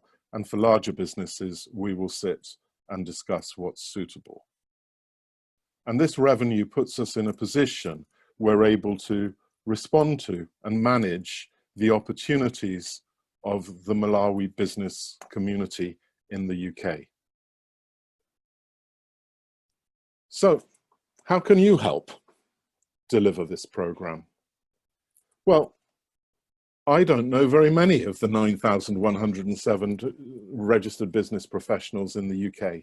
So I need your help in reaching out to your colleagues, to your friends, to your contacts who you know are doing business and get them to come to our table. I recommend creating the Malawi Business Alliance as a part of the Malawi UK Business Group so that your network will act as an alliance. So you will add your projects and promote what you're doing in the pipeline that is designed to be a catalyst for our objective of improving the way business is done in and with Malawi. I want you to help engage with government on commercial and development products. And all of this activity focuses on your projects and your expertise, with each of you responsible for driving your own programs. So it's not that someone is going to do it for you. We just want to be able to work with you and leverage what you're doing for the benefit of the whole. I look forward to working with you to bring forward these opportunities, to identify and attract Malawi-friendly investors, to stimulate business partnerships with UK businesses. And I posted something on LinkedIn yesterday. And as of 4 o'clock this afternoon, 1,500 people had viewed it. And as a direct result of it, 2 conversations have started, one over hydropower and one over investment into health that have come directly from opening that door. We need to stimulate the development of social enterprises that address the needs of multiple communities. And one of the projects that we're looking at in Nigeria at the moment is an internationally funded initiative to drive the development of rural electrification, the provision of water and the provision of communications. So my commendation to you is that we should draw our strength for Malawi from our numbers in the UK. So I would say a vote for MBA is a vote for Malawi. Thank you.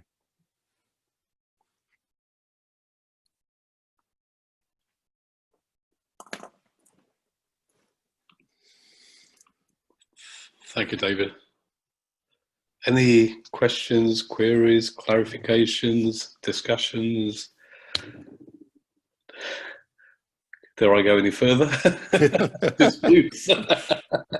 It certainly is a big change for this group, and we've had many debates, and I think what David is bringing along to the party, which is fundamentally different, is to say, okay, we've been doing this, and like any organization, to function properly and fully, you need funding, money to make things happen.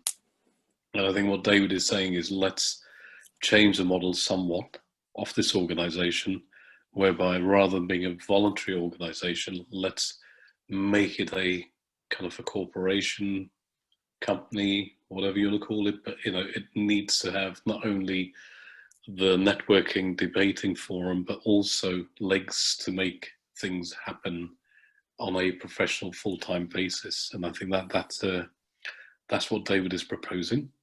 And I think it makes sense. It depends on where we want to go as an organization. We've functioned quite well over the past few years, but I think going forward, we're becoming bigger and more influential as an organization. We've managed to secure an audience with the president when he came over. We've managed to secure, many of the ministers in terms of conversations we've had. And I think, this is just a natural step forward. So thank you for that new way forward, David. And I think we'll see where we go with that. So any questions or queries for David? I open the floor to people.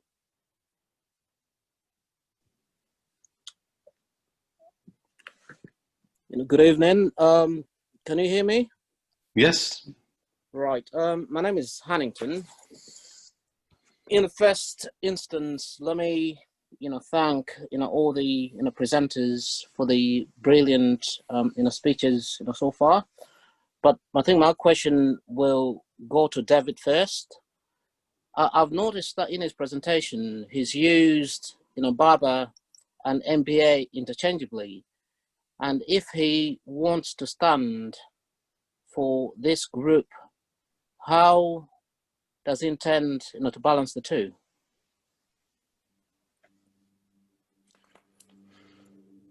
That's a very easy question to answer. The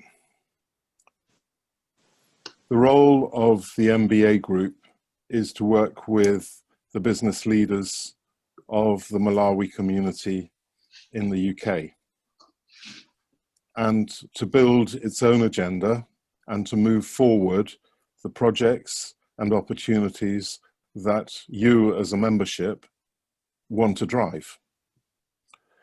The role of British African Business Alliance is to share the best practice and the opportunities that are going on in other countries with Malawi.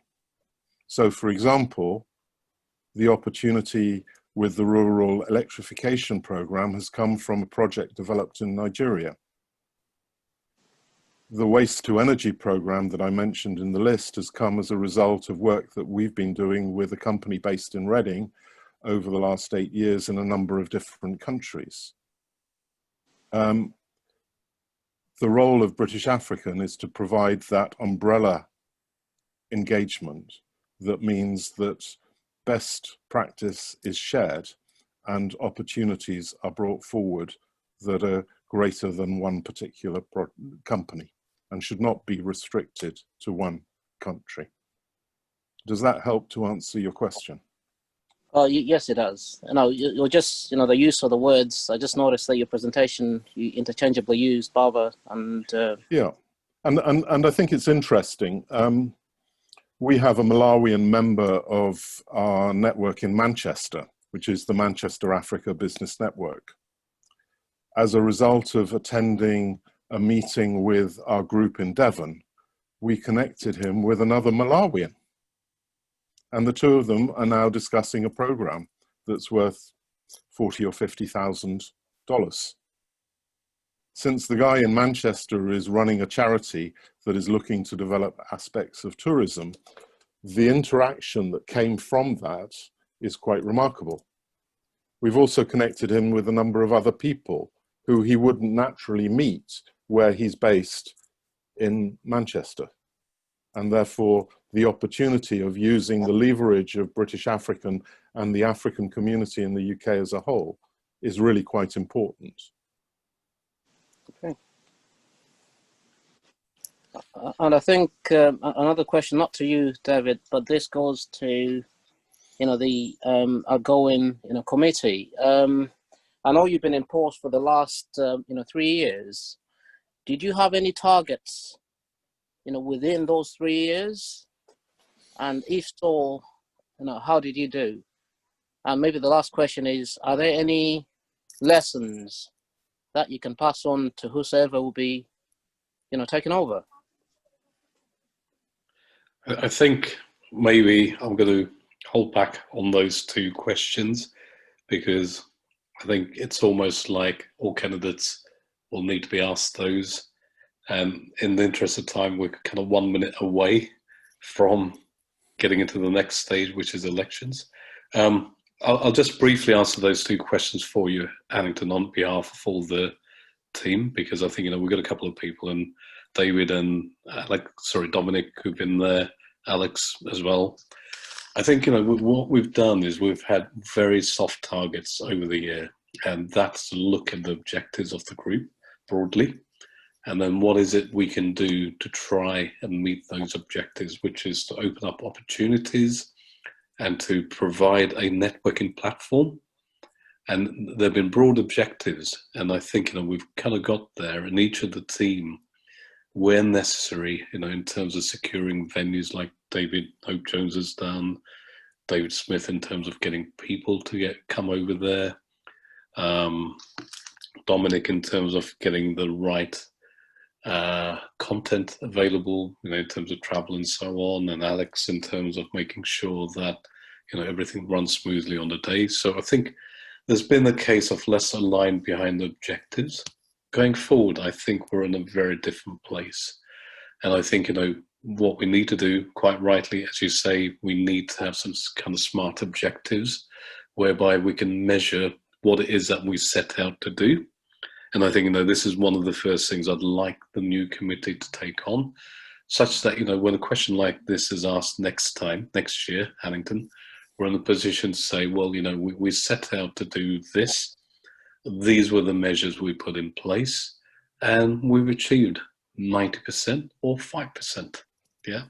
And I think, this is where the group, not only the exec, but also the group members can come along and say, this is what good looks like, and this is the measure. And as a group, we're going to sign on to these. And these people sitting on the exec are charged with the responsibility of making sure we get to where we need to get to in terms of getting high enough on that measure. But as a group, we have a responsibility, a wider group, we have a responsibility to express what it is that we need to get to. Yeah.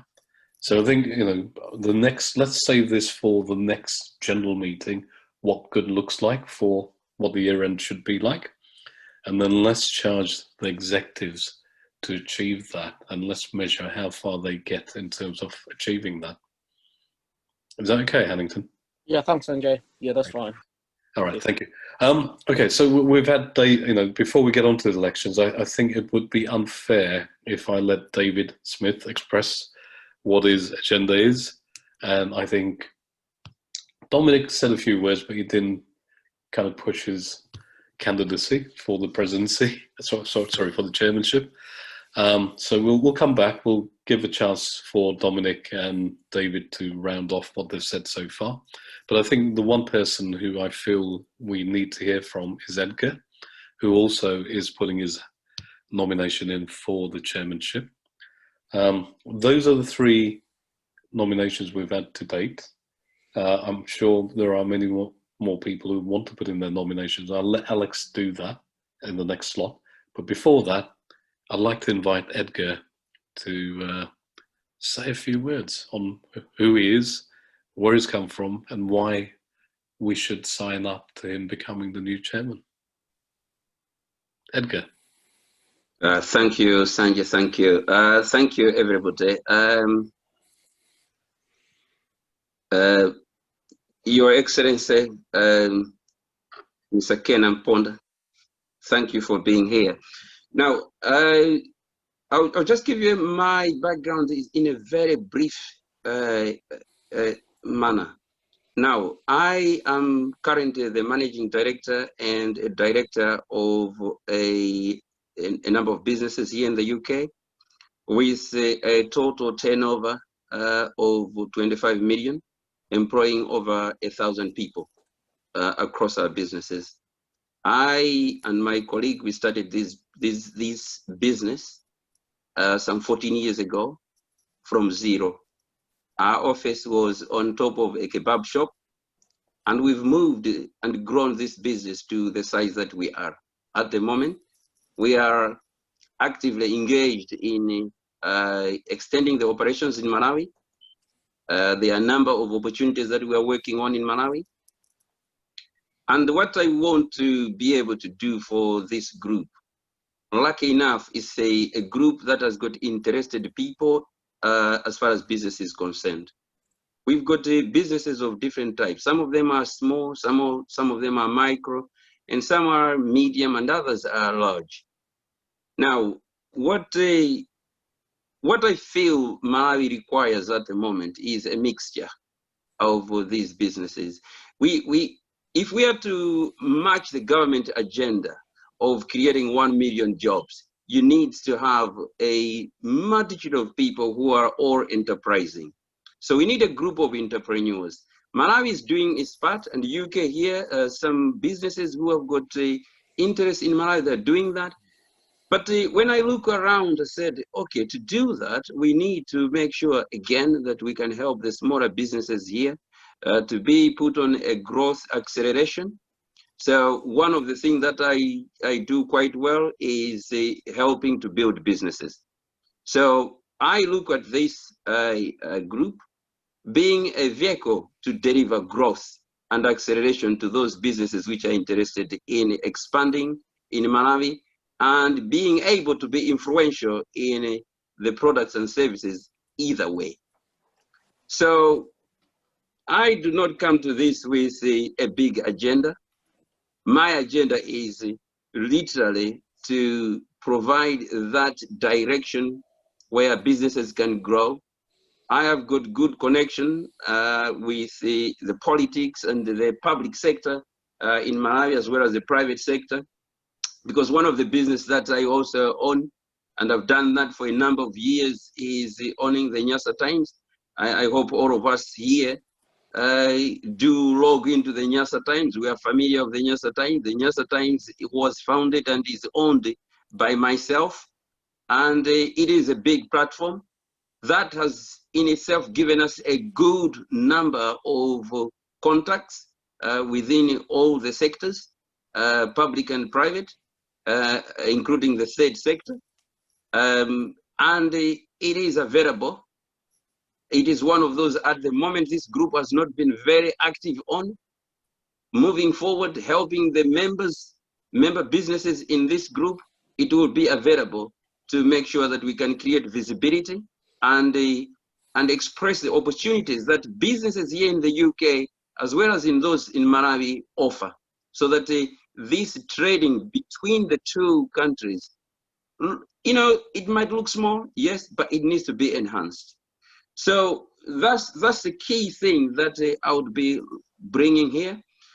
Yes, there was this aspect of, you know, which David touched on, that the organization needs to have a budget. We need to fill the vacant positions in there. It is true, for any business to move forward, for any organization to move forward, you need people, and the people in the right positions.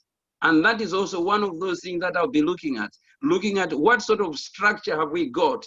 If we are talking about supporting the businesses here and in Malawi, are we in a good structure? So focusing on the restructuring of this organization will be fundamental to me, because I think there are so many opportunities which we are missing out at the moment.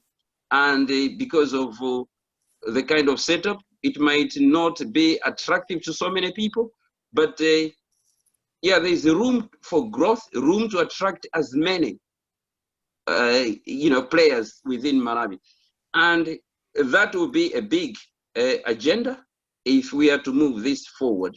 And I think we have got something which we can accelerate here and be of meaningful offering to complement what the government in Malawi is intending to achieve. So that's me in a brief. I wish I had a presentation like you, David. I would have been talking for an hour, but it's good enough. Okay, thank you. Thank you, Edgar. Thank you for that. I'll just invite Dominic and David to say a few closing remarks. So Dominic first, and then David, and then I'll hand back to Alex for the elections.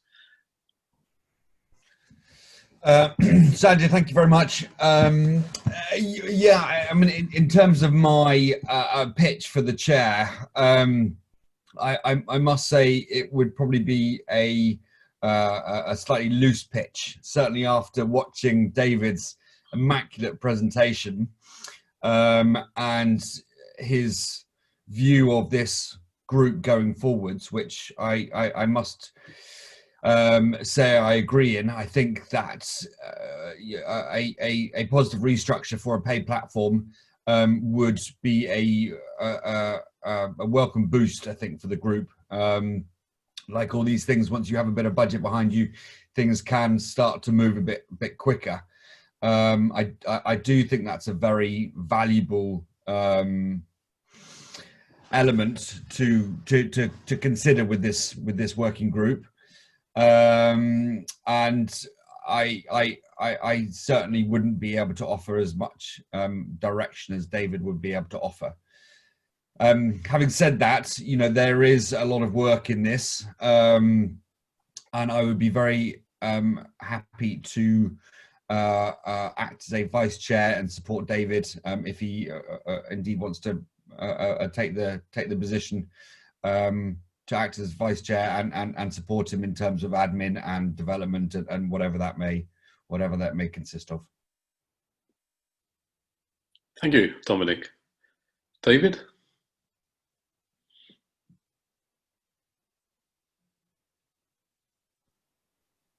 Thank you, Dominic. That's a very interesting proposition. And Edgar, I'm absolutely delighted to hear your passion and to hear your desire for the development of the group as well. My view is that we need to treat Malawi as a business. We need to find the entrepreneurs who are going to lead the businesses. We need to find the professionals in all areas of business who will step forward and play a role, whether it's in helping to develop the universities that we heard about earlier, or whether it's in the restructuring of the public sector or the parastatals. But I think most importantly, what we have to do is make an invitation to UK businesses to step forward and bring their technology, and to reach out right across this country to people who have an interest in the development of Africa. So I'm very happy with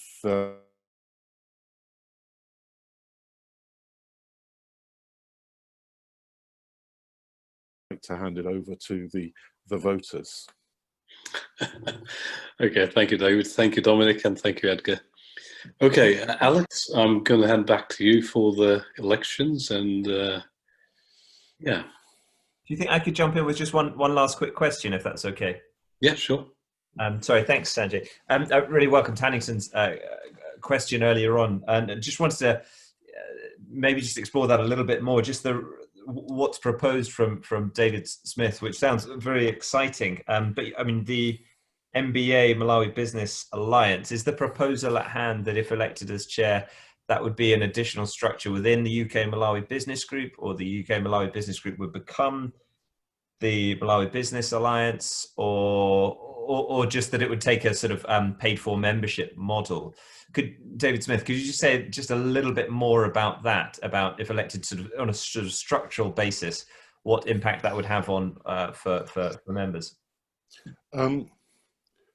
I think everybody who's a member of this voluntary organisation would remain a member of this voluntary organisation, and that's entirely fine. I think there are some people who have businesses that they want to drive forward, and they would like to see a programme of activity that will help them deliver their objectives.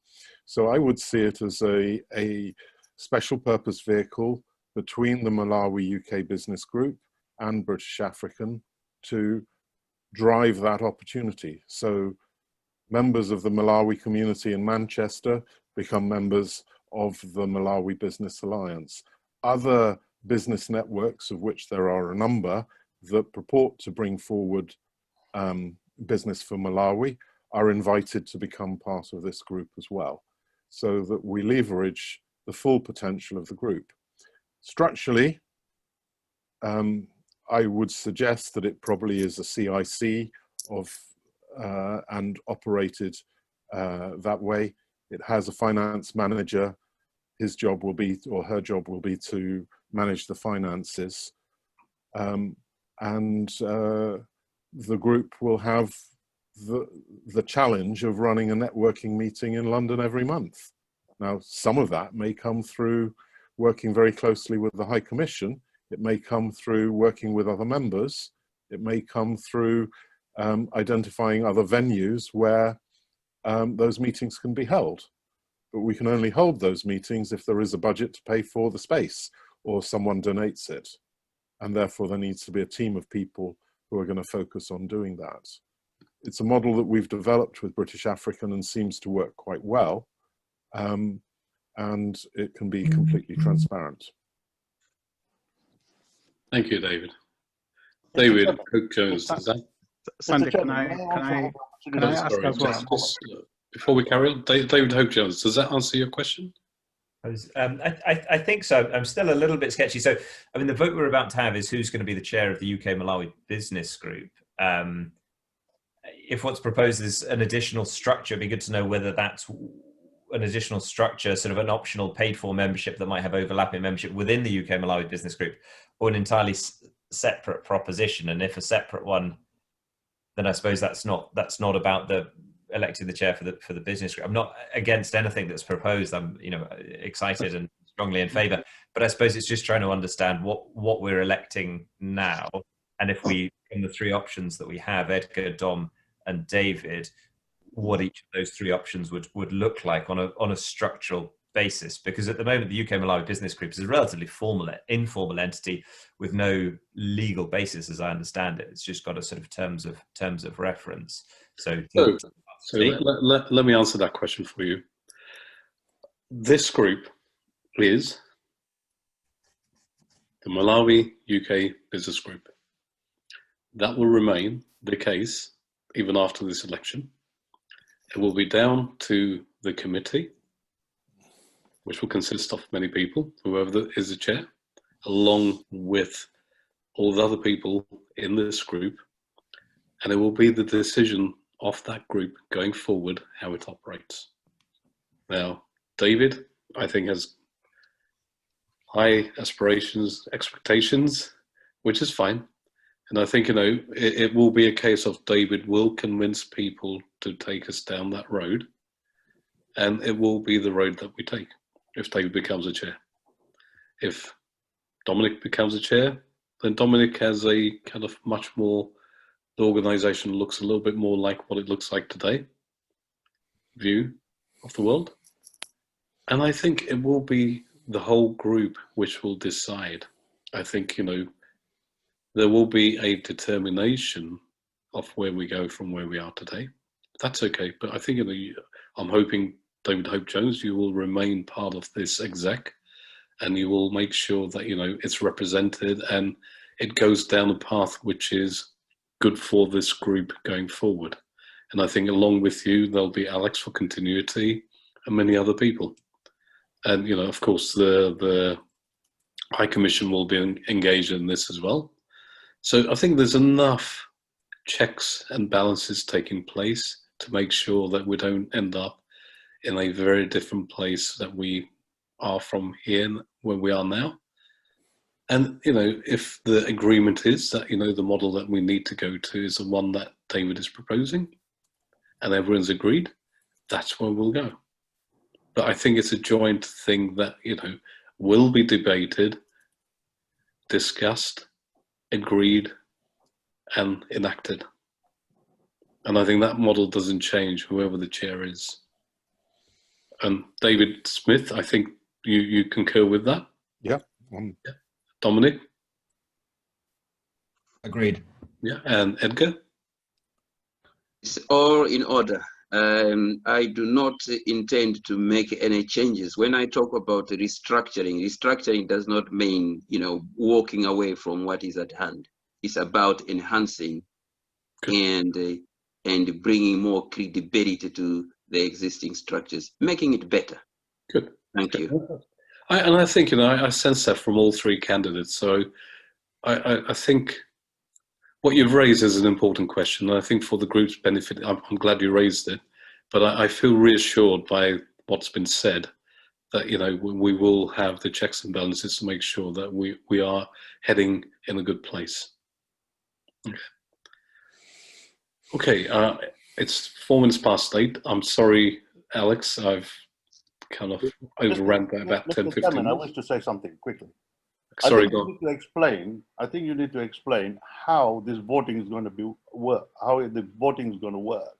Because the discussion from you and the words that you have used so far suggest that there is already a nominee who has been,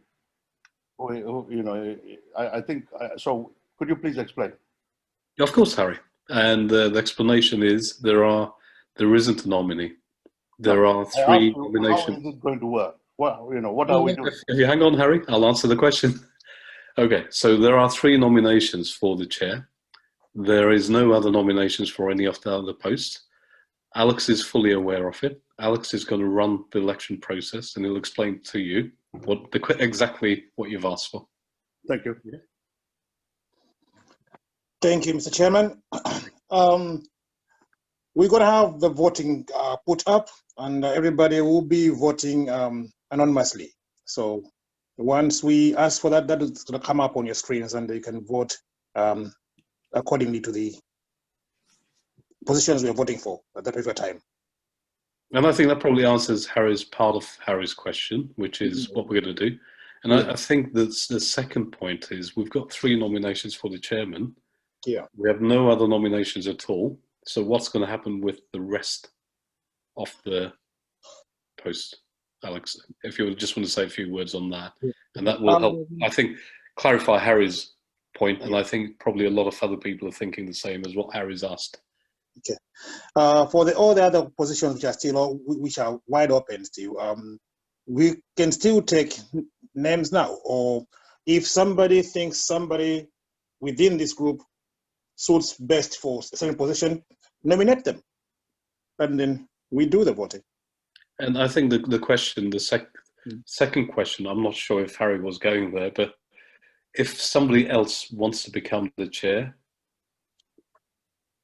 well, floor is open. There are no restrictions. We can still come up now. Thank you, Alex. Harry, does that answer your question? Yeah, thank you. Okay, all right, good. And I think, it's a good question because I think other people must have been thinking the same as well. This is, we've got 3 nominations so far for the chair. And if there are other people who feel they've got ideas that will help this group go forward, and they've got the time, patience, ability, and drive, please put your candidacy forward. Just to find out, do you have the position of vice chairperson? I did mention this at one point, that there was that gap in terms of the leadership. We just had we have a secretary and the chair.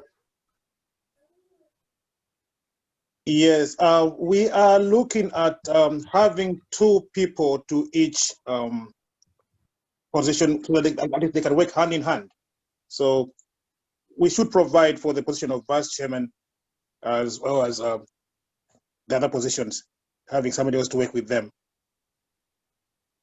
So primary and the vice position for each of the 4 key areas. Yes. Yes. Excuse me, Chair. I think David mentioned the terms of reference. Is it possible to circulate a copy of the terms of reference for the rest of the members? That can be circulated. That's on Slack, but I'm sure Alex will provide that later on. Yeah. Thank you. Right. Could we have the voting up, please? Sorry, before you go there, Alex, I think it's worth asking if anybody else wants to be elected as chair. Yep. Chairman, may I say something before you go to the election? This is Tony Fiddy. Normally in an election, in an association, there is a nominee and a seconder. Are there going to be seconders for these proposals? Normally, yes, and I think you're right to raise it. Alex, do we have seconders for these positions? We're going to ask for them now. Okay. Thank you. Okay, so I think what you're saying, Alex, is we're going to have nominations and we're going to have people seconding that nomination, and we might have more than 3 going into that. So we have the 3 names. We need people to second those names, and then we can go to the vote. So I'm just going to go in order because my screen is in a certain order. So bear with me. Dominic, nomination for Dominic and a seconder for Dominic. I second. Somebody's nominating you. Yeah, I would be very happy to nominate Dom. Thank you, David. And can we have a seconder for Dominic? Yeah, I'm going to second. Thank you, Richard. Okay, right. David Smith, you're next online. Do you have somebody nominating you?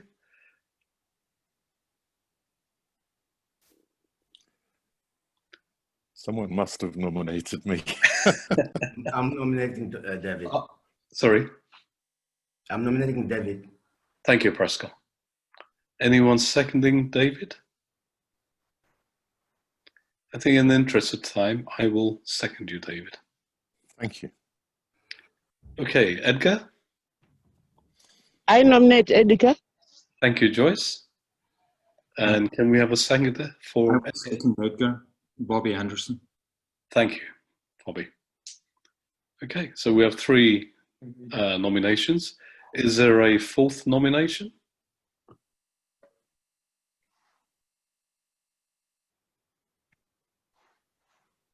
I'm nominating Edgar.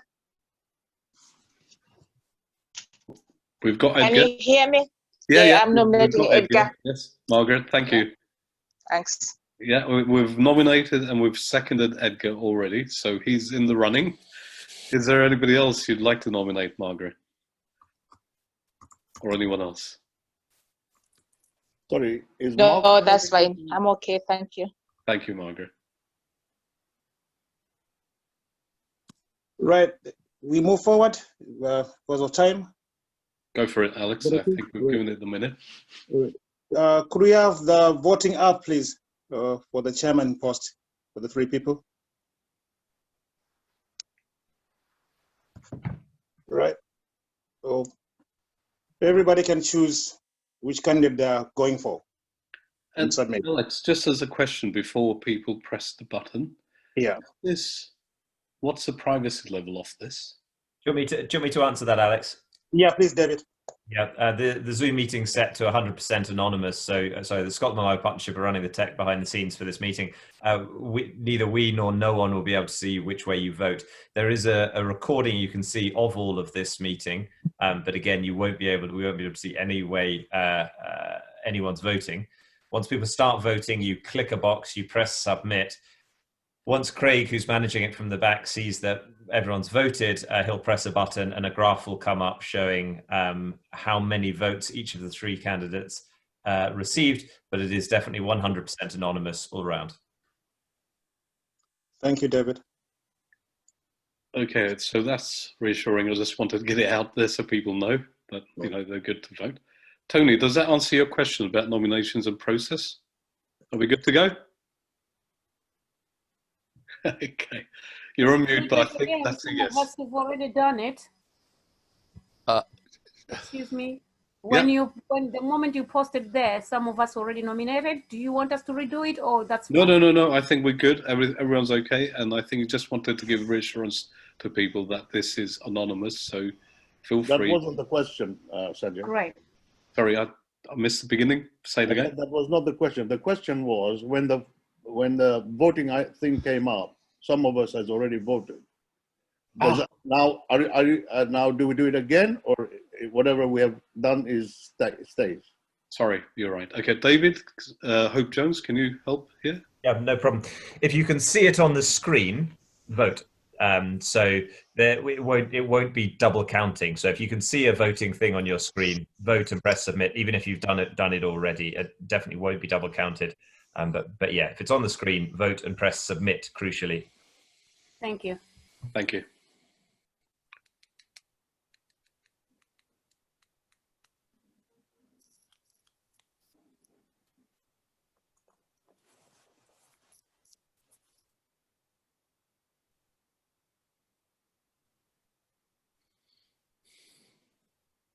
I'm not sure what's going to happen next. So, Alex, tell us. Right. Yep. Feedback from David Jones. Are we ready to move on, or do we have the results now? So my colleague Craig is just looking at the results.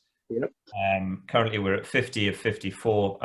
If people are happy, we'll hold on for another 30 seconds or so, see if the last 4 make their vote. So again, you're clicking one of the 3 options and pressing submit. As soon as we hit 100%, my colleague will press the button and the graph will pop up. I suggest we give it another 30 seconds, and at that point, he'll push it up either way. Thank you.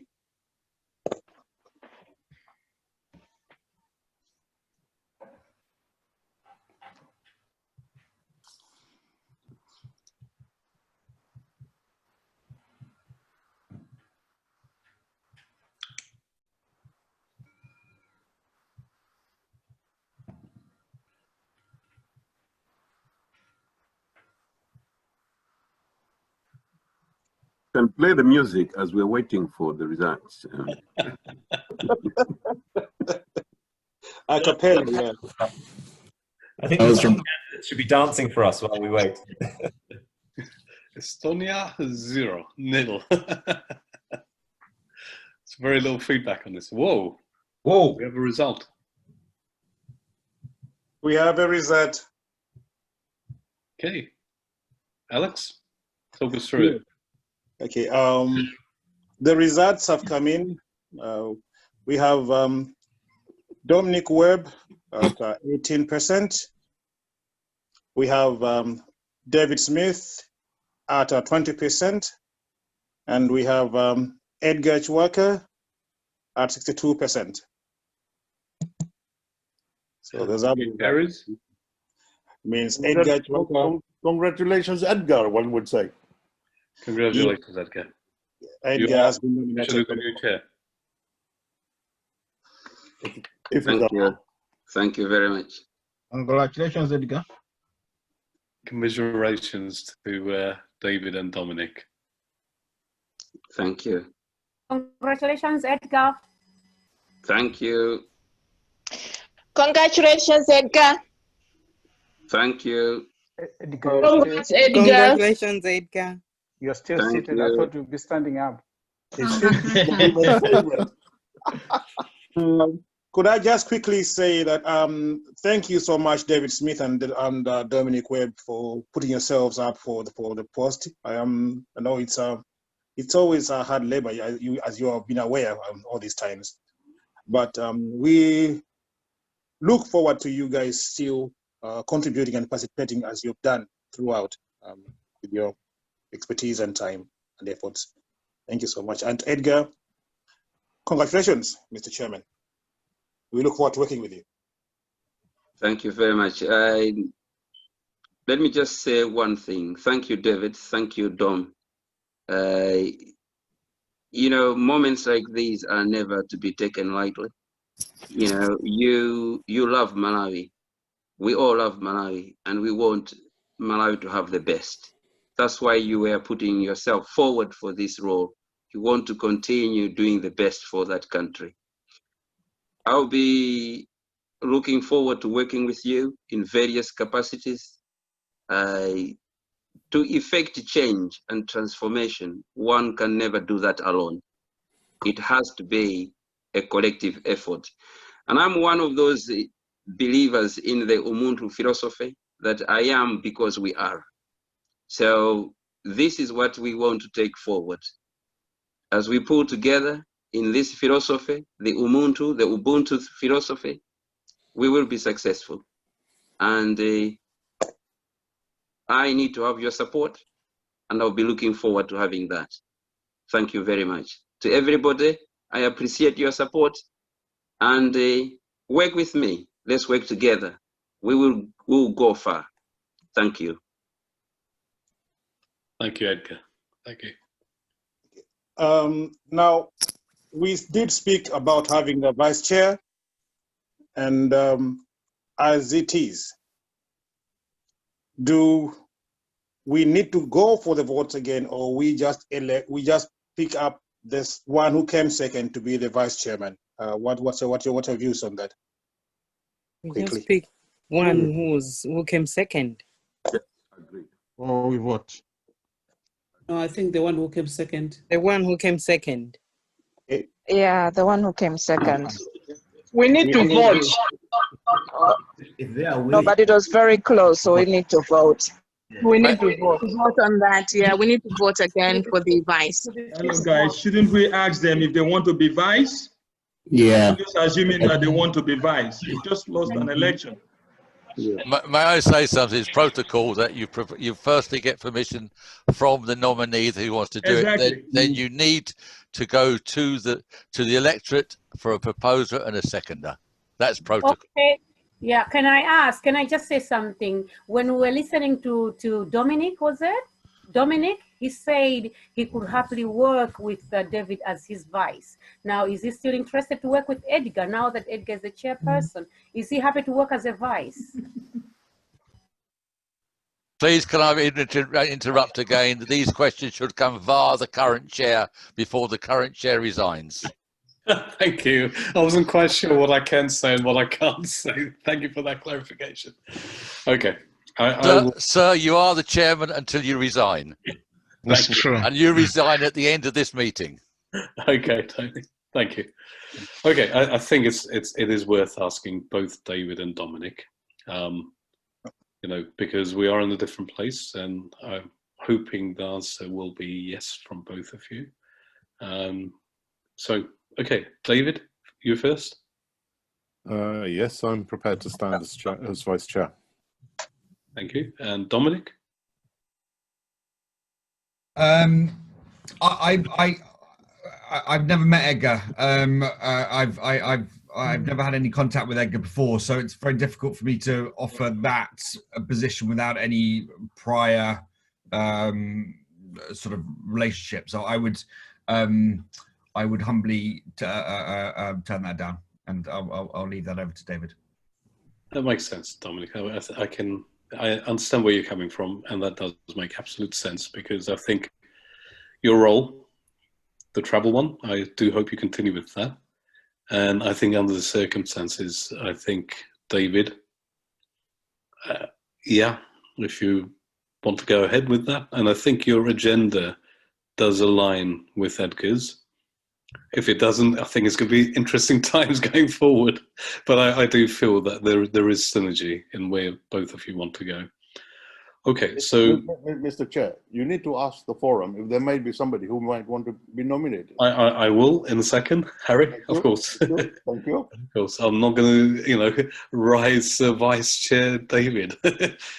Okay, no. The question was: do the two candidates who were there prior, do they wish to go for the post of the Vice Chair? So David has. I will nominate David because I think we do need to nominate. Would somebody like to second David for the process? I second David. I will second David, sir. Thank you. Thank you. Okay, so are there any other nominations for the Vice Chair?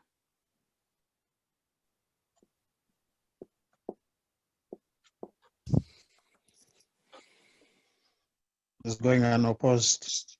My question, Mr. Chair, is do the terms of reference need changing, or do they provide for the vice chairmanship? Or would this be against the terms of reference? I think within the terms of reference, there is, I can't remember if there is mention of having the vice roles, but I think prior to the election, Alex did mention that, we're going to have the position and we're going to have a vice position. I don't think he expressed it in that many words, but he did say that we do need two people, one primary and one secondary. And I think in terms of the election process, we probably are okay with that. Alex, you did go through that process, and there is good reason. That's learning that we've had since we started, because one of the key problems we've had last year is I, as a chair, have not been able to commit as much time as possible as in the previous year and the year before. And it does become difficult because, as this organization knows, you do need people who are active. So it is a good idea to have a primary post holder and a vice to fill in when the post holder is not available. Just to mention as well, I think the question is valid. But this would be like a vice chairperson designate. We're going to go back and sort of formalize it. Exactly. I don't think we have much in terms of choice. No. Thank you, Chair. Thank you.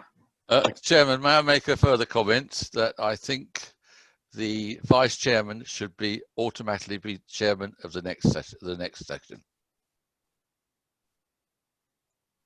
The vice chairman, sorry, come again? The vice chairman will automatically become the next chairman after the current chairman's done his year or 2 years, whatever he does. I don't think that's the right way to do that. It shouldn't be automatic like that. We will vote again. Can I challenge that in the nicest possible way? The important thing is for this association, this membership to go forward.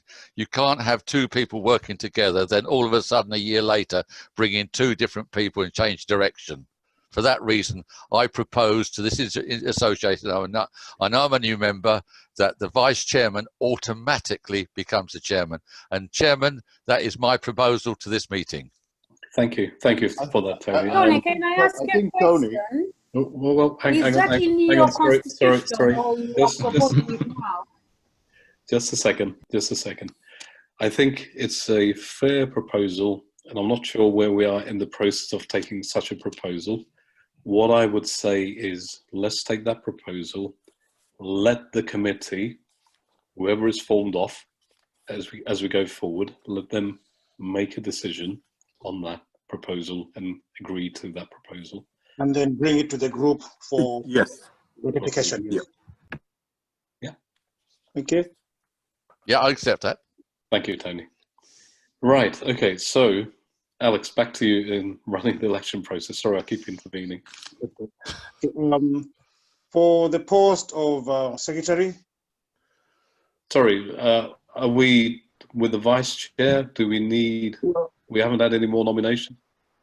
There's been no other names coming forward, so we are time restricted at the meantime. So if there are any other names coming forward, please let's do this expeditiously. Thank you. 10 seconds. Any nominations for vice chair?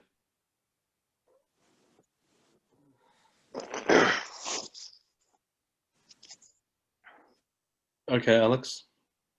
Right. So, do we have a vice chair? We have a vice chair, Mr. David Smith.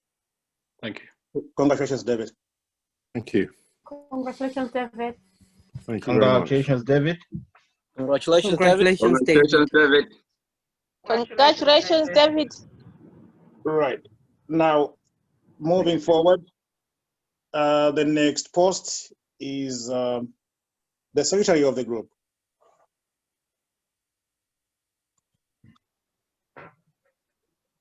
I nominate you, Alex. I second you, Alex.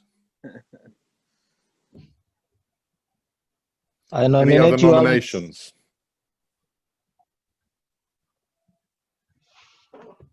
I propose Alex.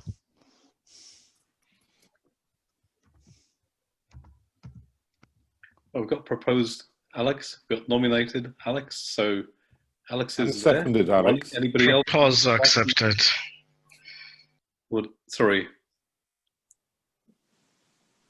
Would anybody else like to nominate somebody other than Alex?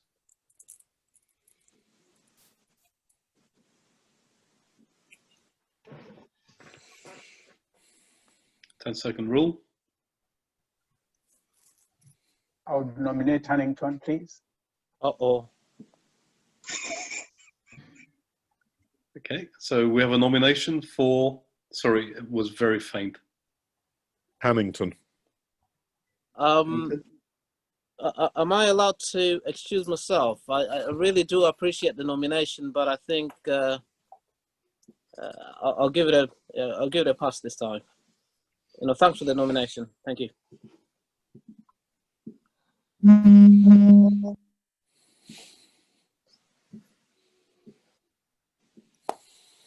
Mr. Chairman, over to you on that one. Okay, Alex, thank you. I was going to propose a lady to be part of the group. And the lady will perhaps come out on her own. I think you need to nominate, Your Excellency, because the lady is not. Edith Chicago. Chicago Parker. Edith Chicago, I propose. Edith Chicago.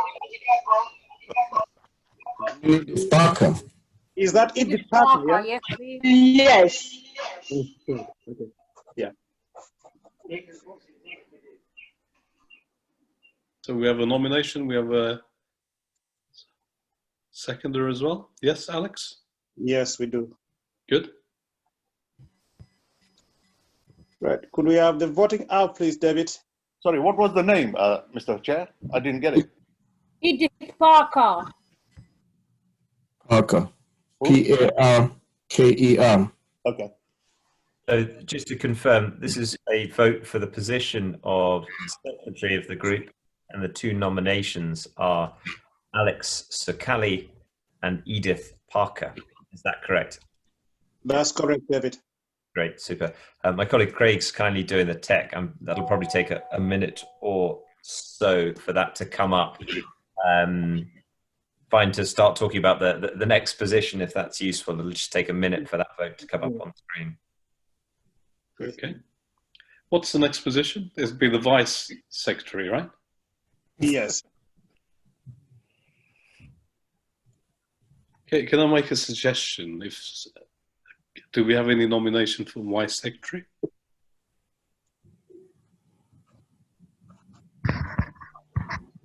I would humbly work with Edith, hoping that she wins the elections.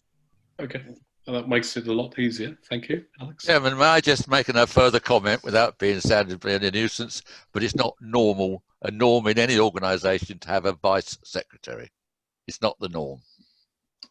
I've been in organisations, certainly voluntary organisations, where you tend to have them. Certainly when it becomes a workload problem, and that's a way around it. It sounds like the power game, Chairman. Sorry? It sounds like the power game. It certainly is. I think there's been times when Alex and I have had interesting discussions on when minutes are produced and when they're not produced in the past. So I think whoever is a chair will benefit whoever the secretary will benefit from having a vice secretary. Okay. Shall we vote? Yes, please. Okay, thank you, Mr. Chairman.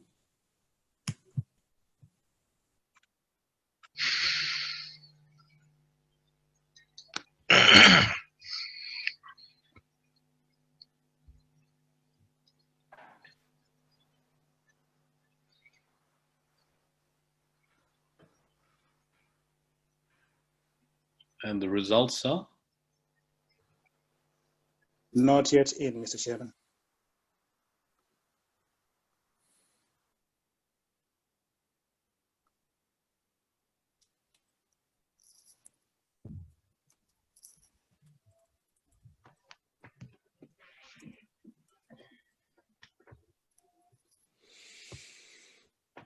Currently 41 of 49 votes in so far, so 8 votes outstanding. Suggest we give it 30 seconds for the final 8 votes to come in. If there's a message on your screen, vote for one of the two and press submit. Just 20 seconds left.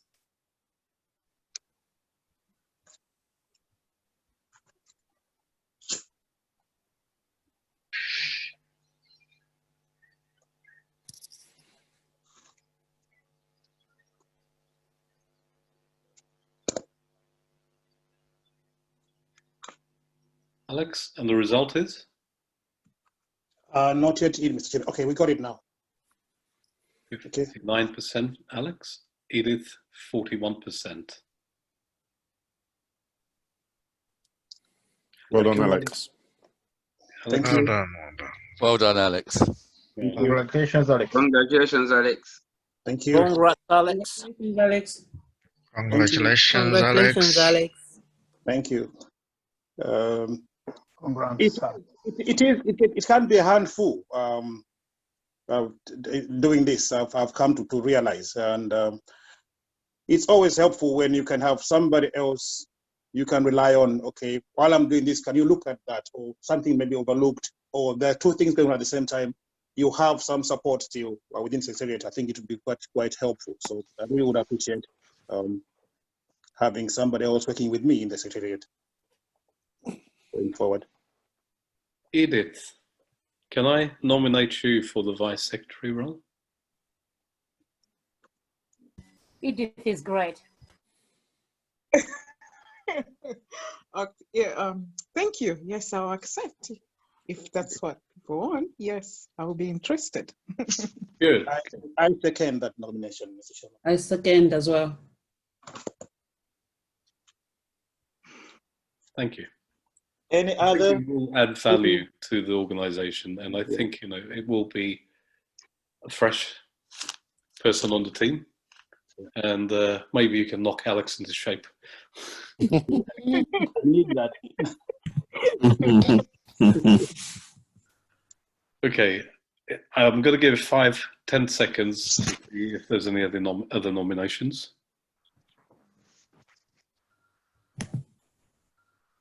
For which position, Mr. Chair? This is a Vice Secretary.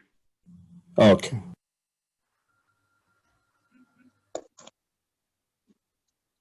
Okay, congratulations, Edith. You are now the Vice Secretary. Thank you. Congratulations, Edith. Congratulations, Edith. It's an honor. Congratulations, Edith. Congrats, sis. You are great. Thank you very much. Okay, Alex, now I can hand it back to you. Thank you, Mr. Chairman. Moving forward, we have the post of the lead on tourism sector.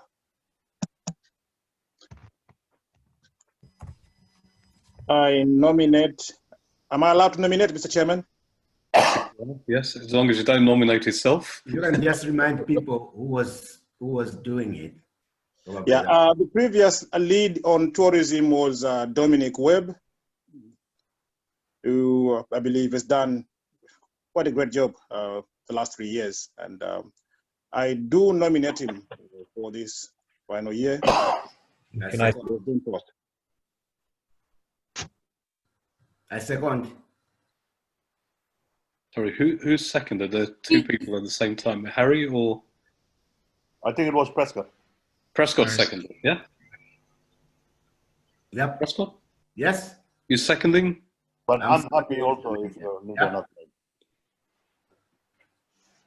Sorry, two people again, I couldn't hear. Is David Hope Jones up for nomination? David Hope Jones is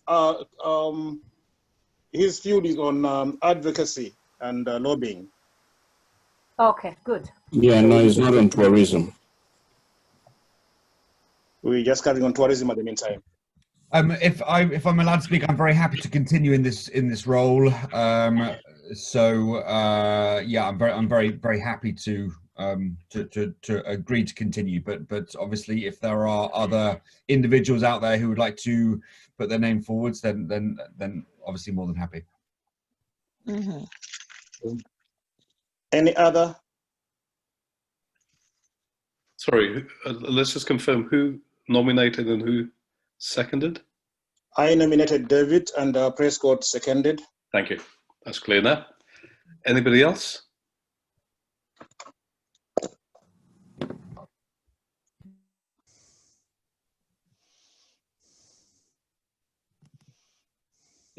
If other nominations or seconds are needed, I would strongly do that. But I think you only need 2, don't you? Yeah. Okay, there's nobody else being nominated, so I think we can close that. Thank you very much, Dominic. Great, many thanks. Congratulations. Congratulations, David. We will need someone to work with, Dominic. we will need someone to work with Dominic Webb in the tourism sector. So, can I nominate Amit for that role? Amit, would you be prepared to take that role? Yes, by all means, if agreed by all. Thank you. I second Amit. We have one nomination. Anybody else? 10 seconds.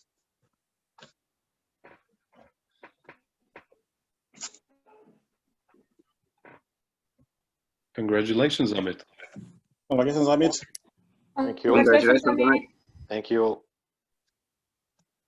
Okay, moving forward, the next position is for business and investment lead. This was held by David Smith, who is now the vice chairman. So to confirm, will David not be being put up for this role? Would it need to be someone else, or can David fill this role as well as the vice chair? Your thoughts, Mr. Chairman? I am actually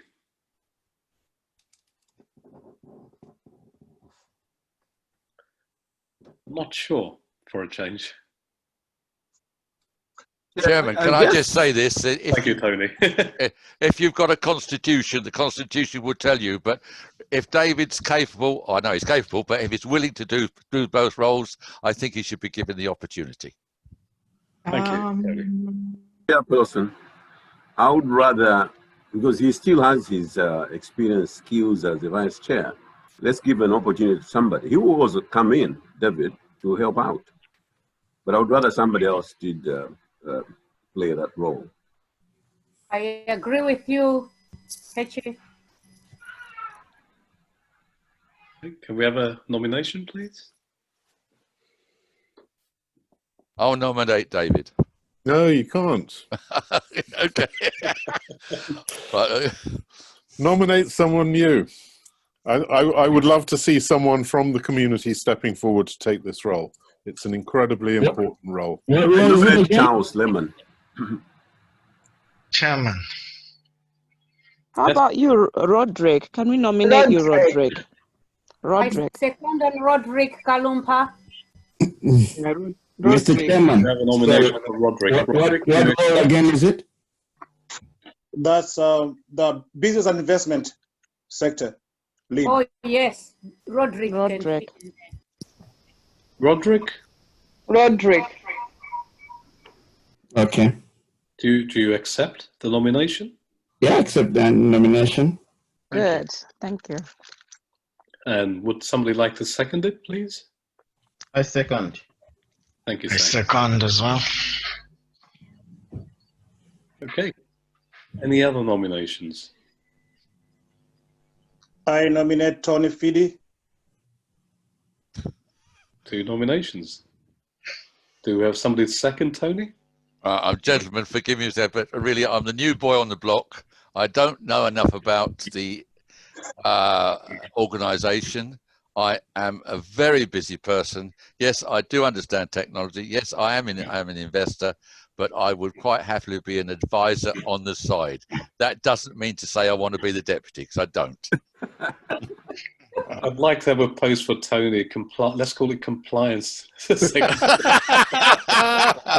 that's where I am. I don't know enough about the organisation, and Mr. Smith has known me a long time, and I'm an international businessman, and I really haven't got the time at this moment in time. But I would be very pleased if someone rang me and asked me some advice. I'd be very pleased to give it.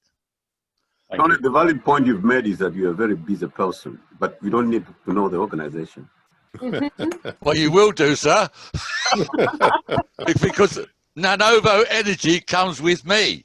And at the same time, Nanovo Energy is quite happy to invest $60 million in your country. So if you want me, you get Nanovo. Very good. No, I couldn't really do it. Thank you, sir. Thank you. Okay, in the interest of time, I'm going to give it the 10-second rule. Yeah. Roderick is the nomination we have so far, which has been seconded. Is there anybody else who'd like to put the name forward?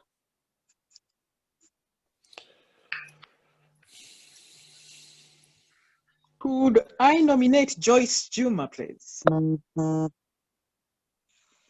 Right, okay. Anyone? Sorry, Joyce, first of all, are you prepared to accept the Not nomination? for the same position as Roderick, no. Oh, I thought it's Not for the same position. No, not for the. I thought it's vice. Is it the same position? Same position. They'll compete.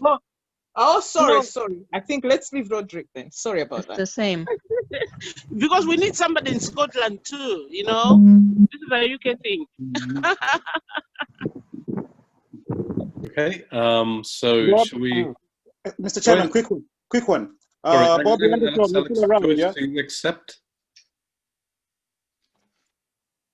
Mr. Bobby Anderson is still around. Yeah, sorry, Alex, you need to close the question first. Does Joyce accept or not the nomination? Roderick. It's for Roderick, is it?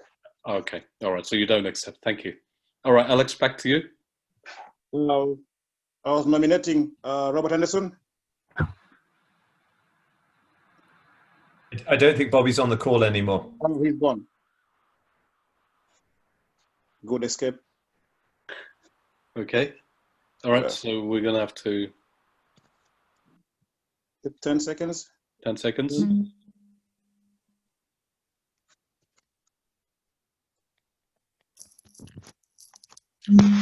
Okay, congratulations, Roderick. You are now in post. Business and investment sector lead. Congratulations. Congratulations, Roderick. Roderick, congratulations.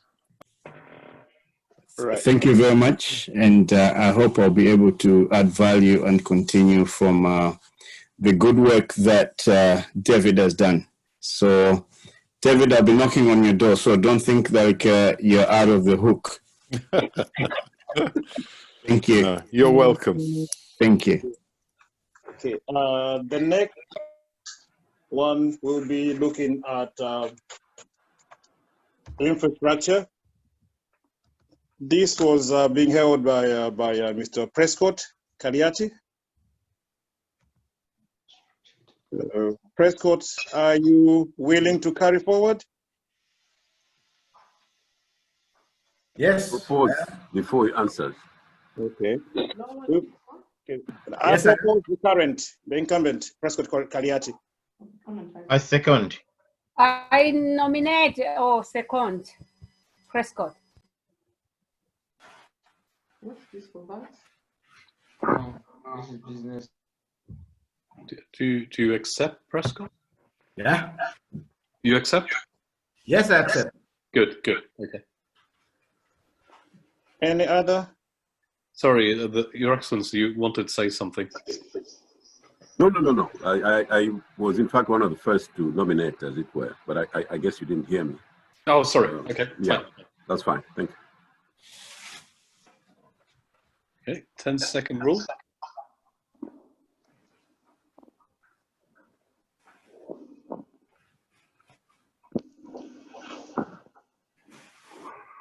Calling it. Congratulations, Prescott. Thank you. Congratulations, Prescott. Prescott. Thank you. We need someone to work with Prescott in infrastructure. I nominate Hannah Jasowa. Sorry, what was the who was the nomination for? Hannah Jasowa. Hannah. Okay. Hannah, do you accept the nomination? Yes, I do. Hold on. Okay. All right. So can we have somebody second Hannah's nomination?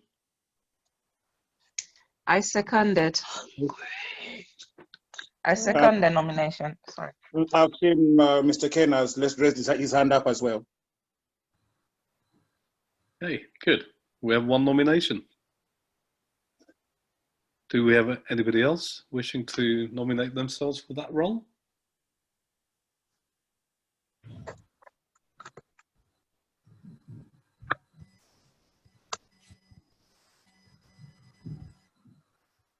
Second rule, nearly expiring. 3, 2, 1. You can call it. Congratulations, Hannah. Congratulations, Hannah. Welcome aboard. Thank you. Congratulations, Hannah. Congratulations, Hannah. Hannah, congratulations. Thank you. And then we have the post on the social enterprise sector.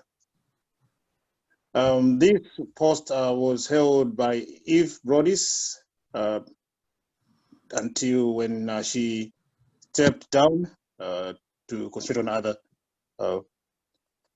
personal businesses.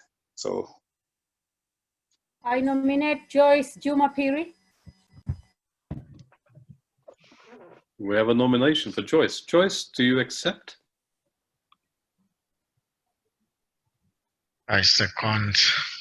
Oh, before you second, Joyce, do you accept? Yes, that's fine. Thanks. Good. Well done. Thank you. Okay, we've got somebody to second your nomination as well. That was, sorry, who was that? It was me. that's Richard Temple. Richard. Okay, thank you, Richard. Do we have any other nominations?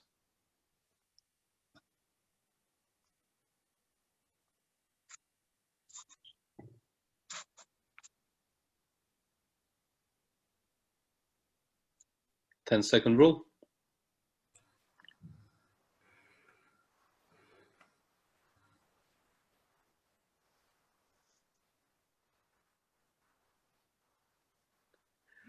Okay, congratulations, Joyce.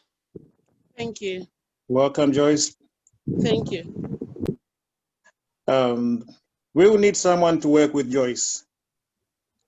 So could we bring up the names, please? Yes, please.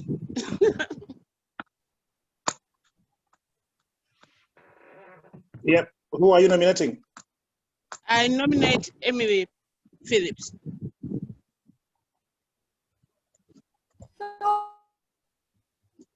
Emily, do you accept? I'm shocked. That's a yes? You're very faint. Okay, okay, yes. For Malawi, yes. Thank you. Can we have somebody second Emily? Yep, I second. I second Emily. Okay. Emily, you are nominated. Do we have any other nominations?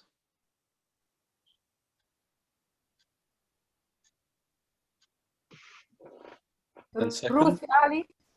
Oh, sorry. No. Ruth Ali, did somebody mention? Yes. Okay. Ruth, do you accept the nomination? No, I don't. Sorry. No?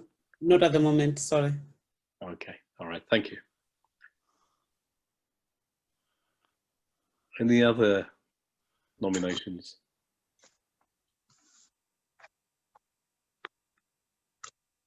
Will I nominate Daphne Kasambara, please? Daphne. She's here. She's there. Oh, she was there earlier. Yes, she's there. Daphne, do you accept the nomination? Well, yeah, she was here. No, She's on the call. Daphne? I know she's not feeling very well, so maybe that could be the reason.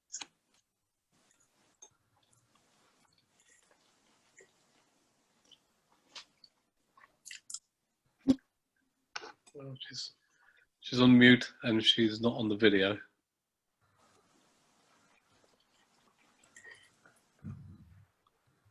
Your call, Mr. Chairman. I think I'll refer to Tony. You've got to abort, Chairman. You need to abort it. You need a second, propose a second, and a seconder. Now, your nominee has not accepted, so you've got to find somebody else. Okay, thank you, Tony. We can propose Said. Saidi, do you accept your nomination? Not at this time. Sorry, next time. Okay, thank you.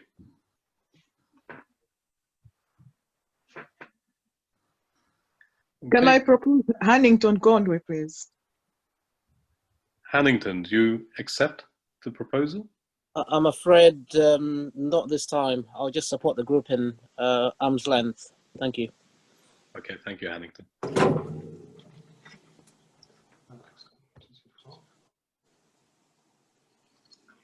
Any other nominations? Can I propose Natalie Conja?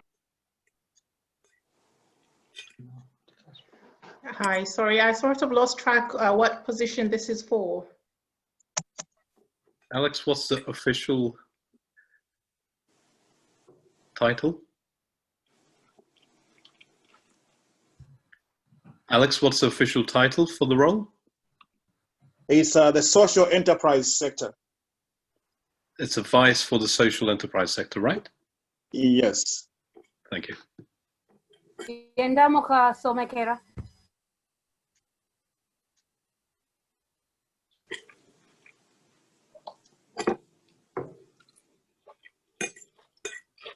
Sorry, it was a faint line. I didn't quite catch the name of I the nomination. propose Yendamo ka Somekera. The other one was Natalie Konji. Oh, okay. I feel Yandamo was probably better placed for this one. I know her personally. I think let's hear from Yandamo. Okay, thank you. All right, Natalie, thank you. I take it that's a no, right? For now, yes. Okay, all right, thank you. Okay, I'm not going to prolong this any longer. I'm going to give it the 10 seconds and I'm going to call it time on this one.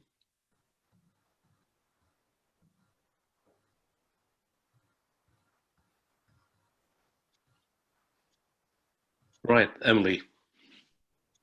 Sorry, who was the nomination? Alex, please help. Emily Phillips. It is Emily, isn't it? Yes. Can Right. I say something? Yes. Yeah, I was nominated, but I know what I'm capable of doing, and I know what Yandamo is capable of doing. I actually feel Yandamo is the best person to do this. So can I withdraw, please? Thank you for nominating me, but I feel Yandamo is better for this. Right. Yandamo, over to you. Oh dear. I'm just trying to think of my other commitments.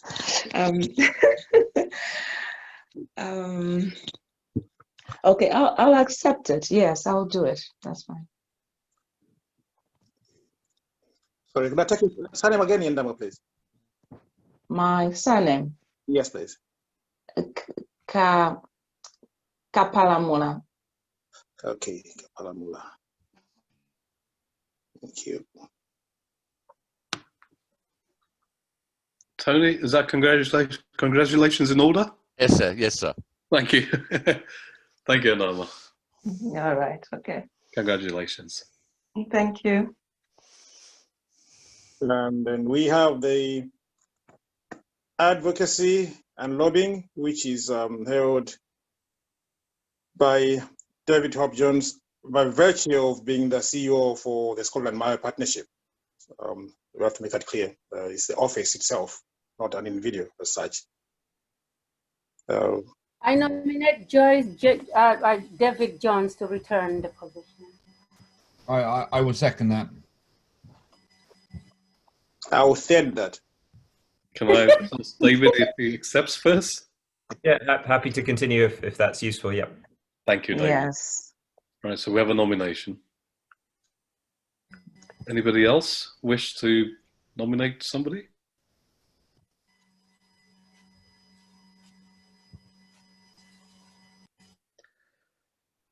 Okay, it's nearly 9 o'clock. I'm going to run the 10-second timer. Yep.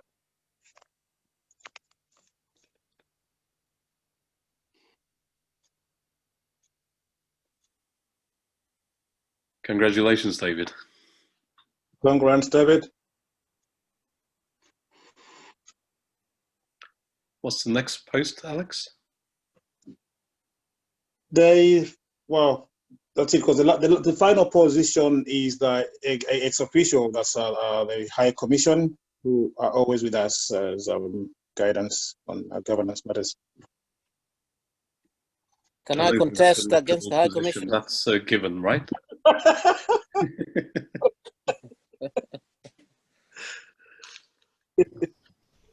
Congratulations, Your Excellency.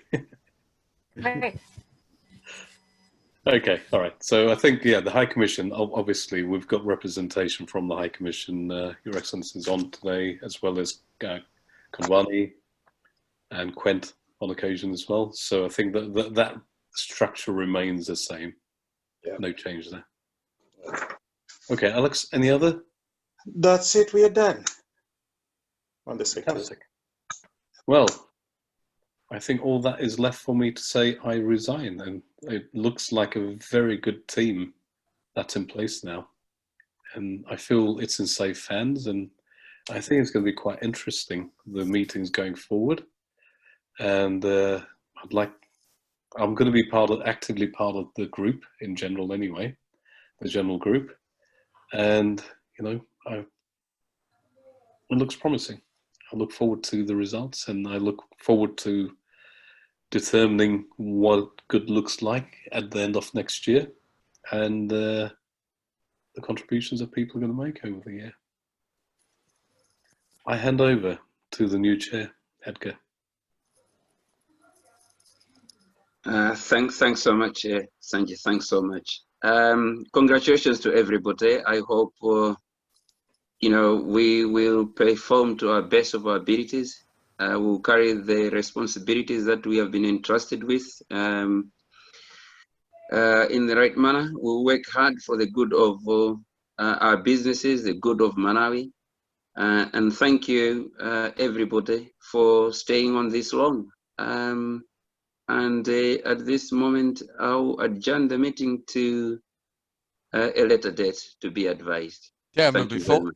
Chairman, before you adjourn the meeting, can I, on behalf of the whole of the group, congratulate Sanjay for his year and thank him for all the hard work he's done? Absolutely. Hear, hear. Thank you. Agreed. Thank you, Sanjay. Okay, the meeting is now adjourned to a later date to be communicated by the secretary, and have a good night. Thank you. Okay, good night. Thank you. Night. Thank you all and good night. Thank you all for staying on for so long. Yeah. Good night. Thanks. Good night. Good night.